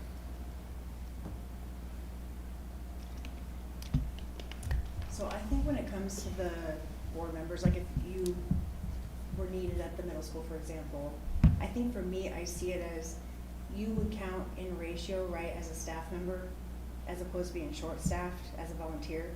Isn't that how that works? That's why for me, I think it's okay. And like, I volunteered at CREP just to help out in the classroom.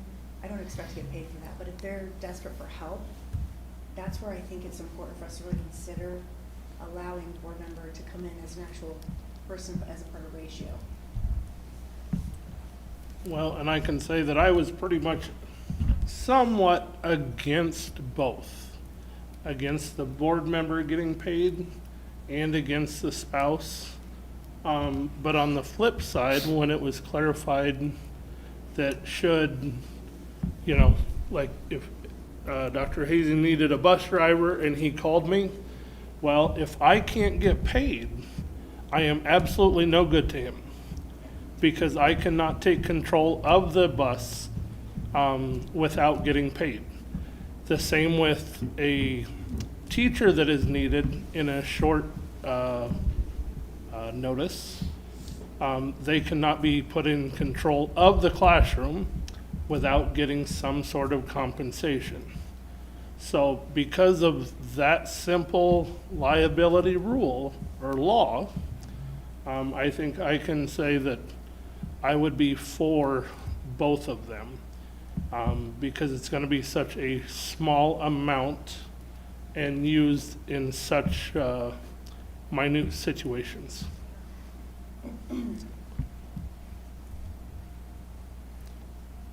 I haven't said anything yet, but for me, I didn't have any issue with the employment of the spouse. I think as a board, we want people that are engaged with Lewis Central, that are committed to, Lewis Central's growth. And I think maybe we have limited, people running for board previously in the past because we've had these policies in place. The sticky point for me is the board emergency employment, primarily because, this is a volunteer position, that we agreed to do. And even with the language that we have written in, it seems like we would have to go through additional steps before a board member could be selected anyway to, be used for that position. So I wonder if the point itself is moot. But that's kind of the way I lean. To follow up on that, the survey results, majority of people were okay with it. There are some that are not. I read through the comments. I think there are good comments.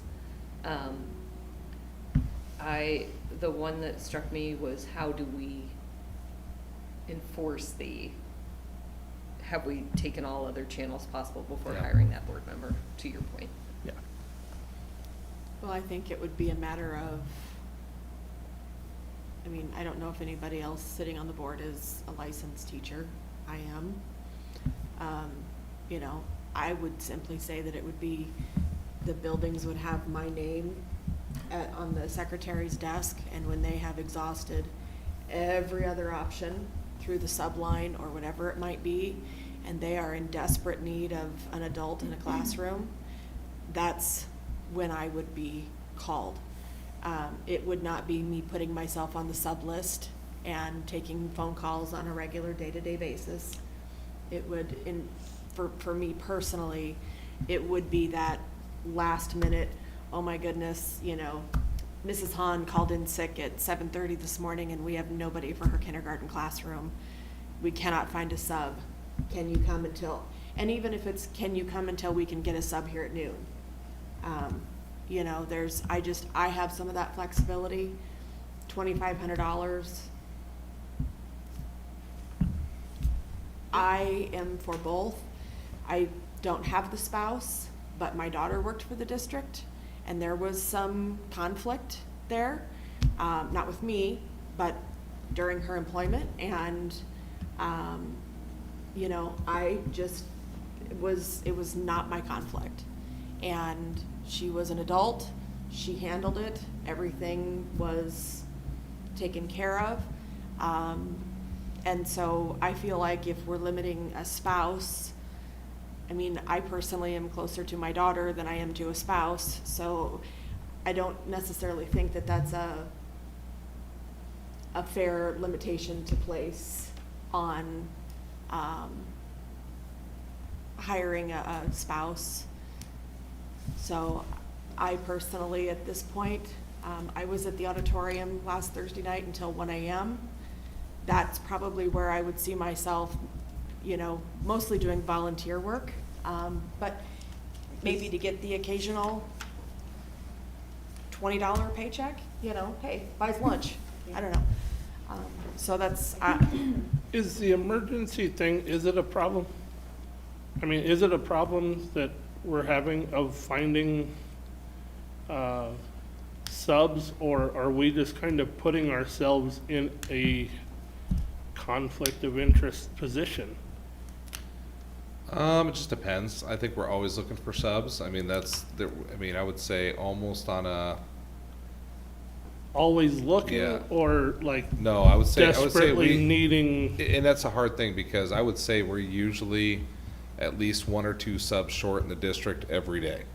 But we fill it from within. So like we have teachers covered during their plan time and they get paid. I will say the only thing that I would want to at least have thought of a little bit is I think the board would have to understand that, like, if you're not getting called, it's maybe for no other reason than maybe either the principal or the teachers might be uncomfortable of having you in there, because I think for sure there are a lot of people that are like, absolutely come in my room, I need help.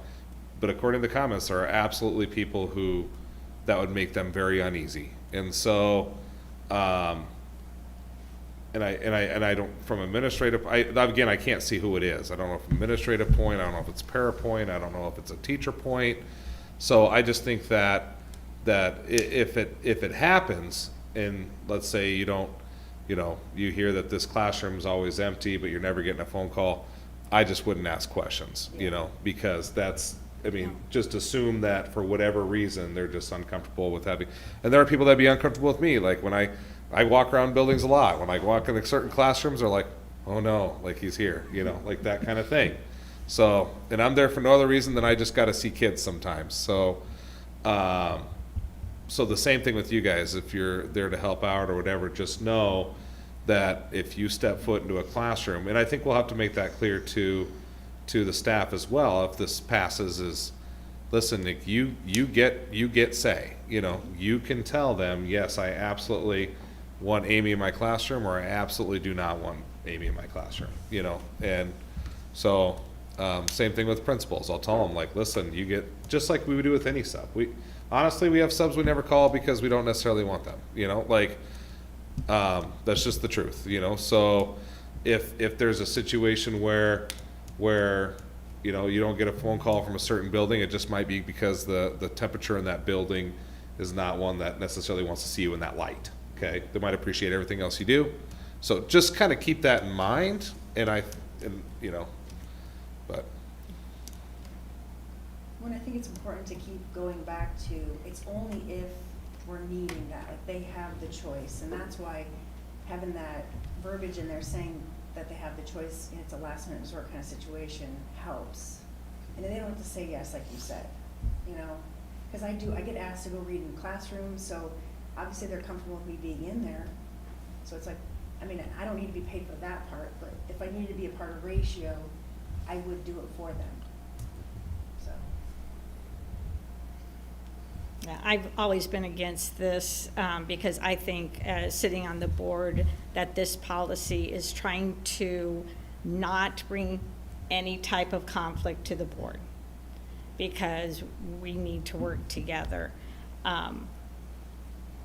I've heard from the past 2 superintendents about conflicts, even with people volunteering, the board members volunteering. And so not everything that happens, the superintendent takes care of it. It doesn't come to us, so we don't know all the conflicts, even just with volunteering. But I understand with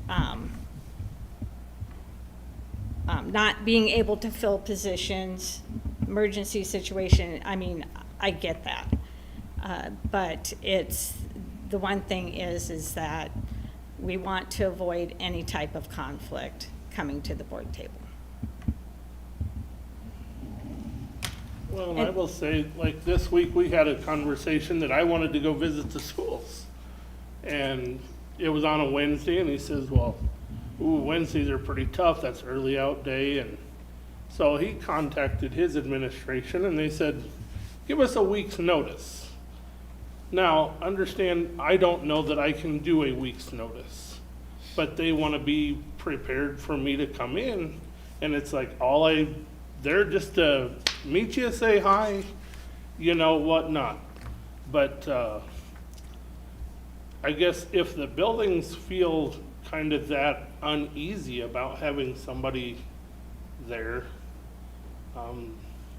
maybe it is better just to eliminate the whole thing and, But they might have been wanting to be prepared. They already have their their Oh, meetings and absolutely, everything to absolutely. escort you And that's what I everything. said, yeah, I didn't So- want to disrupt anybody's day. Right. There are some people that regardless of who you are, if you're in a position of authority, regardless of how good they are, it will make them uneasy, you know, and that's same thing. I try to be visible, but there are some people that I know that if I walk in their classroom, that I'm gonna make them uneasy. And so honestly, I try to avoid a situation where I might go into that classroom and make them uneasy, and I'll instead talk to them in the hallway or, you know, casually or those types of things. So just kind of keep that in mind. It's nothing personal. There's just some people that it really, you know, and I would exercise that to the point of,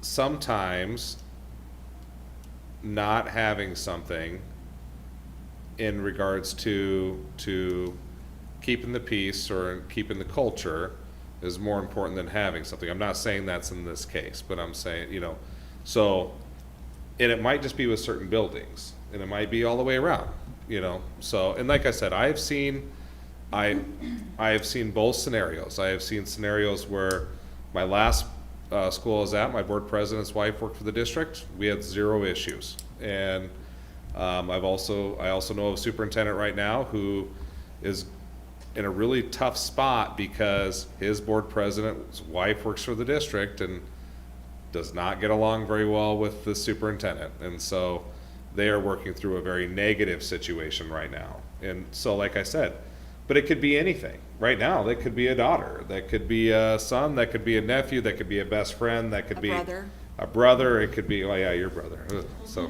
it really could be any situation. So what I'm saying is, no matter what you guys do, there's inherently some risk, but we are still a small enough district where no matter, I mean, that's why you guys are on the board, because each one of you at some point knows people intimately who work for the district, and you want to make an impact, you want to help. So my job is just to navigate it, and I'll work with anybody. So How many surveys went out? How many we sent surveys to every staff member that we had, so probably about close to 500. And we got 84 responses. Yeah, and that's honestly typical. that's pretty I mean, typical. 25%, I miss emails all the 20%. time, and then yeah. 3 days later, it's like, Yeah. oh crap, I was supposed to get this 20% is in. actually a pretty Yeah. decent response. Right, So, right. I was just curious on Yeah. the number. and I can't even tell out of the 84 how many of them are teachers. I can't tell how many were principals. I can't tell how many were paraeducators or bus drivers, There's because they went to anonymous, yeah. everybody. Yep, and I didn't ask them to identify themselves by No. any metric. And this policy gets reviewed every 5 years, It's every 4 years. every 4? Yep. Can you change it to where it gets reviewed more frequently just to see how this goes? I can bring it up anytime somebody on the board gets the president to put it on the agenda. So, 'Cause you So can if do we it tried it as- for a year Yeah. and there was issues, one of us could say, hey, let's put it on the agenda, let's talk about it again, because here's now what's made itself known. yeah, the only thing I would say is one of the reasons I picked 2,500 is because we don't have very many, if any, permit, like, there's no coaching positions, nothing, there's not really any that are gonna be underneath that. That's why one of the recommendations I had was to start low, because then you're available for emergencies. But like, let's say you're the head basketball coach and you're not very good, okay? It's really, really hard to fire a head basketball coach who thinks that they're really good. So, and if that happens to be somebody on the Or if a board. conflict arises, because Yes. especially in sports, It will. parents and It will things- absolutely rise, things yep. happen. Well, maybe Emotions. we So- can narrow it down to Yeah. just like administrative or substitution, where, I mean, something where it's not. Yeah, and you know, and I think it's fine because we're gonna have some discretion over that. I can't foresee outside of a substitution role and you guys could add that language in there, you know, on a substitute basis, you Yeah. know. Actually, it does say temporary employment in here, so. It does. Part-time or temporary employment, so I think that covers it right there. So I would say that one would be relatively easy to step back from if it became an issue. The spouse one, again, I don't know how that's much different than having kids or anything like that, but the spouse one, if we end up hiring a spouse, and then a year later, you guys wanna backtrack, that's gonna be, you probably no backtracking from that. You put it in, you leave it, or, you know, so yeah, you could potentially review that, but I don't know that you're really gonna fire a spouse, you know, based on a policy. Why don't we just do a quick straw poll to see where everybody's at? And then, because we're dealing with 4 options here, we're dealing with no change, we're dealing with add spouse, the I add. don't know we can legally do that. So what will have to happen is if the conversation's done, we'll get to the action items, and then you guys in your action items, somebody will make somebody will just toss out a proposal, and then if there's another proposal, somebody will toss out another proposal, and then you'll have an opportunity to vote on one of the two, either A or B. But if there's only one, everybody will vote on the one. Can you do that as long as you have a motion and a second, or do you vote on the no, first take one it to thrown a out? vote. What's that? So once a motion's on the floor and there's a second, you have to take it to a vote. So we vote on So that. would If go- it would not dies, pass and it would die, then someone else can make Okay. a second motion. Yep. A motion and a second for a different There we go. policy. We would take a vote on that, so on and so forth. because someone could make a motion, and if no one seconds it, Yeah. it's too. done. So then someone can make another motion Yep. on another one. Kinda like And so straw there's poll. no change, and then it's, Just later, yeah. Yeah, it's no change. right. What's the 4? What are the 4? Yep, it's 4 change. So it's either both, spouse only, board only, or no change.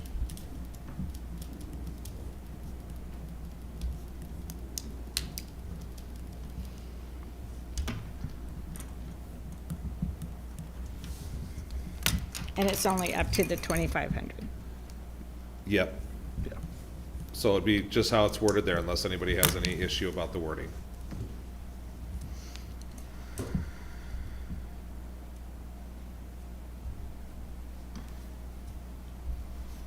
Any other comments on that? I feel like we're gonna spend more time on that as an action item than, in discussion.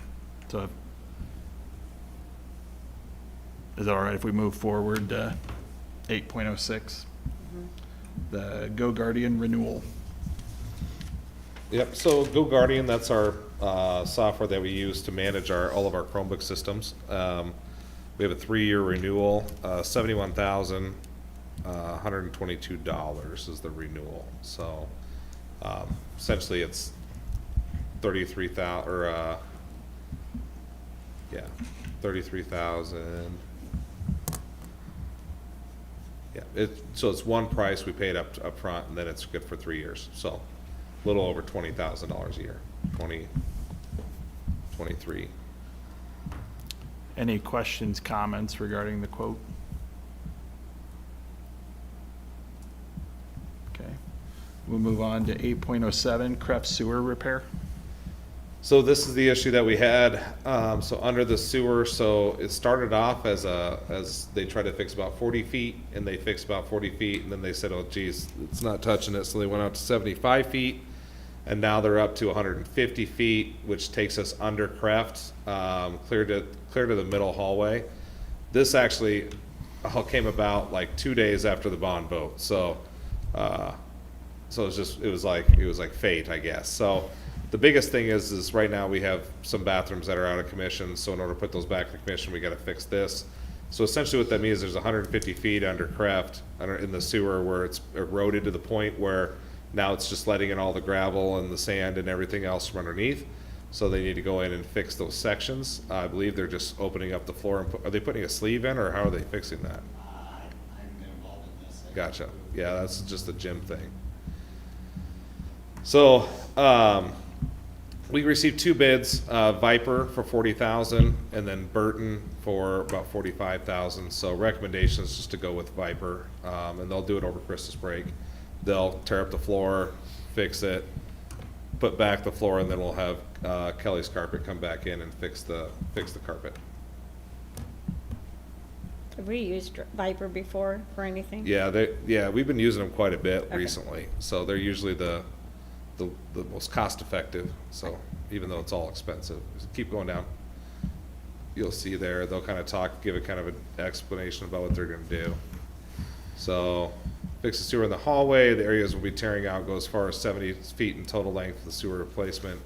We have been hoping so then they added the bottom, they revised it because now they need to go to 150 feet.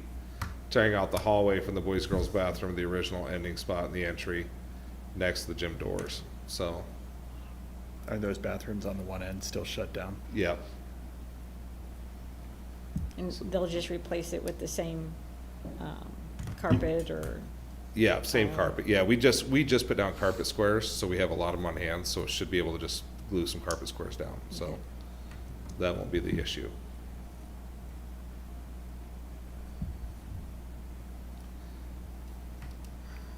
Any additional questions, comments regarding the quote? Okay, we'll move to 8.08, professional services contract, Lamp Reinerson. Yep, so Lamper Nearson, this is, they are kind of like engineering people for basically everybody in all the schools in Southwest side. We used them a lot in Missouri Valley. This district here has used them for all of their projects, so, yeah, 20 years worth, so they're intimately, and they're just engineers, so. This contract is actually for them to do the, kind of the initial work. This can all be paid out of bonds without a reimbursement thing because this is considered site preparation, so they'll go through and do all the soil borings, and, I mean, you can speak more to it. This would include, this is not the design work, this is the topo surveys to get all the elevation work, so they can record how it currently sits, soil sampling to see the state of the soils, so it's this work that needs to be completed prior to design, so that you have a baseline to design on. Does this include that area that we talked about for the tennis courts as well, or just the? Yes. Okay.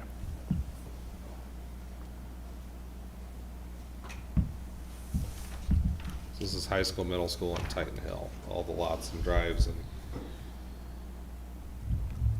I think it would include the way it is now, but not the new design, right? Correct. This is more or less an as-built. It's taking notes of how things currently sit. And then, Okay. The- design fees would come afterwards, once we, establish what the city Right. rules are. Thanks for clarifying. I Hey, no misunderstood problem, that. no problem. Yeah. Any other questions?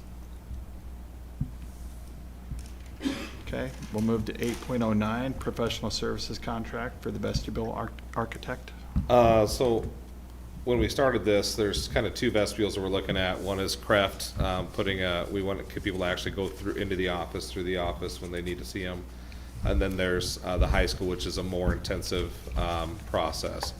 And so because of their relatively small projects, it's a relatively tight timeline. We want to get people involved who are relatively local.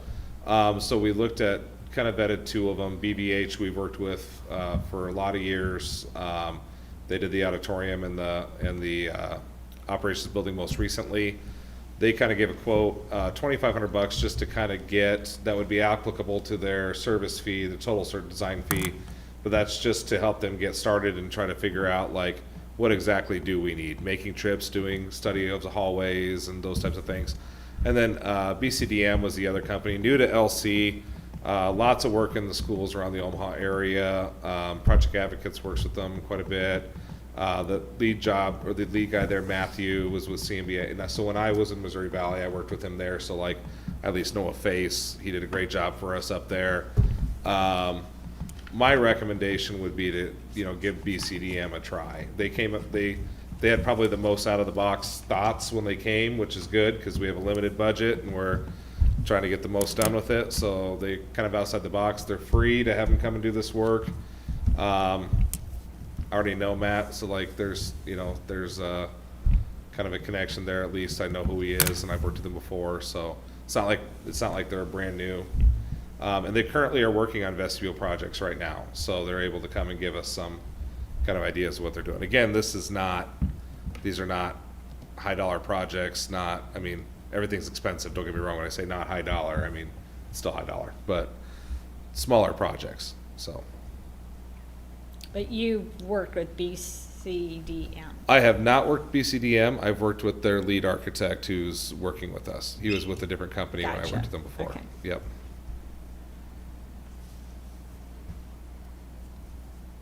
They're a little bit smaller of a company, which may be a better fit for the needs we'll need over the next few years.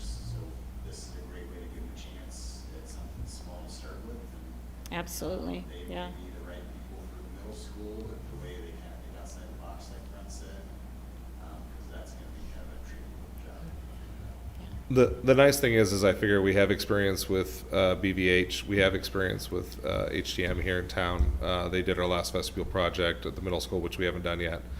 And then we have experience with Shive Hattery on larger items. I don't want to make Shive Hattery drive all the way over here for a vestibule project. So it comes down to, you know, we know what they can do for us. I'd like to see what maybe a fourth company can do, and then it gives us options, because the middle school is going to be, it's going to be very tricky. It's very tight constraints, and trying to figure out how we can get the most bang for our buck there, so. And I know with BVH, there were things that, like it says, would have been, like to have been done differently. Mm-hmm, yep. And I like the word free. Yeah. And again, similar to the civil design company, there would be a design cost coming once we figure out the final Correct. agreement that everybody can Right. do it and how we decide. But in the meantime, they're not charging us on the clock while we're trying to figure out what that is. Right, So. right. And up front, and Yeah. Any other questions? Comments? Okay, hearing none, we'll move to 8.10, personnel matter regarding employee resignation. For this, we're recommending a closed session per Iowa Code 21.51A.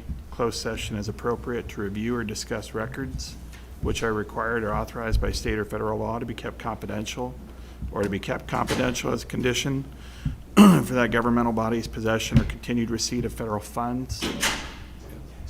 I need a motion and a second to move into closed session, please. Second. Vote, please. Mrs. Peterson? Yes. Mrs. Sheffield? yes. Mr. Sorensen? Yes. Mr. Sherm? Yes. Ms. Atkins? Yes. Ms. McDaniel? Yes. Mr. Rick? Yes.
All right.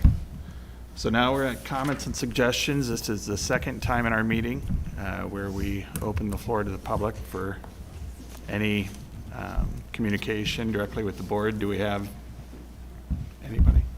Okay. Hearing none, we will move on to our action items. 10.01, the 25-26 district school calendar. I'd like to make the motion to approve the calendar as presented for the 2025-2026 school year. Second. Vote, please. Mrs. Shuffle? Yes. Mr. Sorensen? Yes. Mr. Sturm? Yes. Ms. Atkins? Yes. Mrs. McDaniel? Yes. Mrs. Peterson? Yes. Mr. Wright? Yes. 10.02, the high school program of studies. Do we have a motion to approve the submitted program? Motion to approve program of studies. Second. Second. Okay, vote please. Mr. Sorensen? Yes. Mr. Sturm? Yes. Ms. Atkins? Yes. Mrs. McDaniel? Yes. Mrs. Peterson? Yes. Mrs. Shuffle? Yes. Mr. Wright? Yes. 10.03, policy 203.5, conflict of interest, second reading. Mr. President, Yes. I'd like to make a motion to approve, and I somehow closed out of my screen. I'd like to make a motion to approve the conflict of interest policy. Is there? With no compensation to board members and changing the spouse section to include employment Okay. of spouses as an option.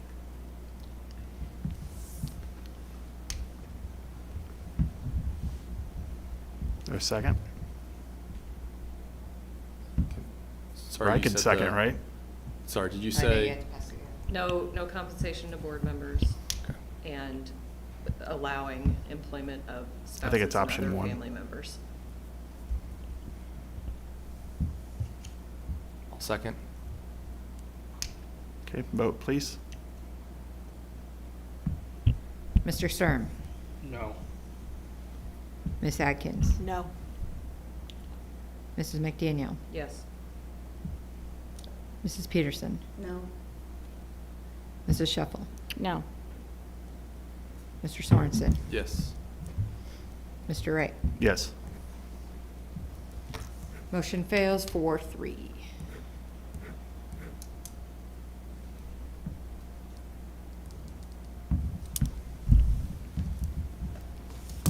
Mr. Chair, I would like to make a motion to approve the changes to board policy 203 to add spouse and board emergency employment. Second. Vote please.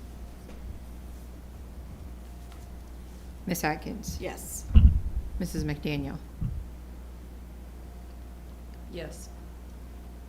Mrs. Peterson? Yes. Mrs. Shuffle? No. Mr. Sorensen? Yes. Mr. Sturm? No. Mr. Wright? No. Motion passes 4-3. Okay. 10.04, Go Guardian renewal. Mr. President, if I get up to the right form. There we go. Motion, I would like to make a motion to approve the 3-year Go Guardian renewal for $71,122.05. Second. Vote please. Mrs. McDaniel? Yes. Mrs. Peterson? Yes. Mrs. Shuffle? Yes. Mr. Sorensen? Yes. Mr. Sturm? Yes. Ms. Atkins? Yes. Mr. Wright? Yes. 10.05 or 10.05, the Krebs sewer repair. Mr. President, Yes, Ms. Shuffle. I'd like to make a motion to approve the contract for Kraft sewer replacement to Viper Drain and Plumbing for $40,000. Second. Vote, please. Mrs. Peterson? Yes. Mrs. Shuffle? Yes. Mr. Sorensen? Yes. Mr. Sturm? Yes. Ms. Atkins? Yes. Mrs. McDaniel? Yes. Mr. Wright? Yes. 10.06, professional services contract, Lamp Reinerson.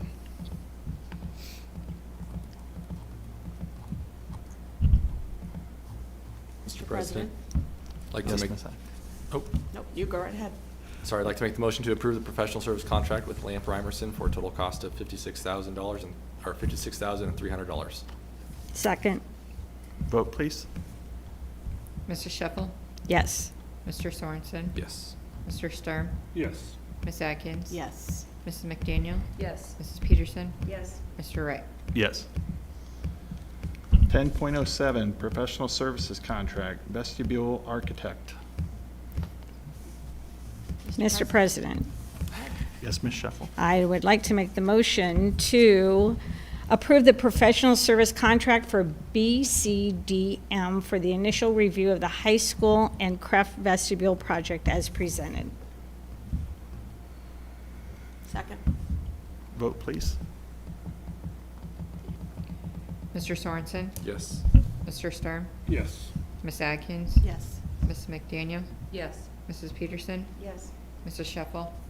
Yes. Mr. Wright? Yes. 10.08, personnel matter regarding employee resignation. Mr. President, Yes, Mr. Sorensen. I'd like to make the motion to deny a major resignation request as discussed in closed session. Second. Vote, please. Mr. Sturm? Yes. Ms. Atkins? Yes. Mrs. McDaniel? Yes. Mrs. Peterson? Yes. Mrs. Shuffle? Yes. Mr. Sorensen? Yes. Mr. Wright? Yes.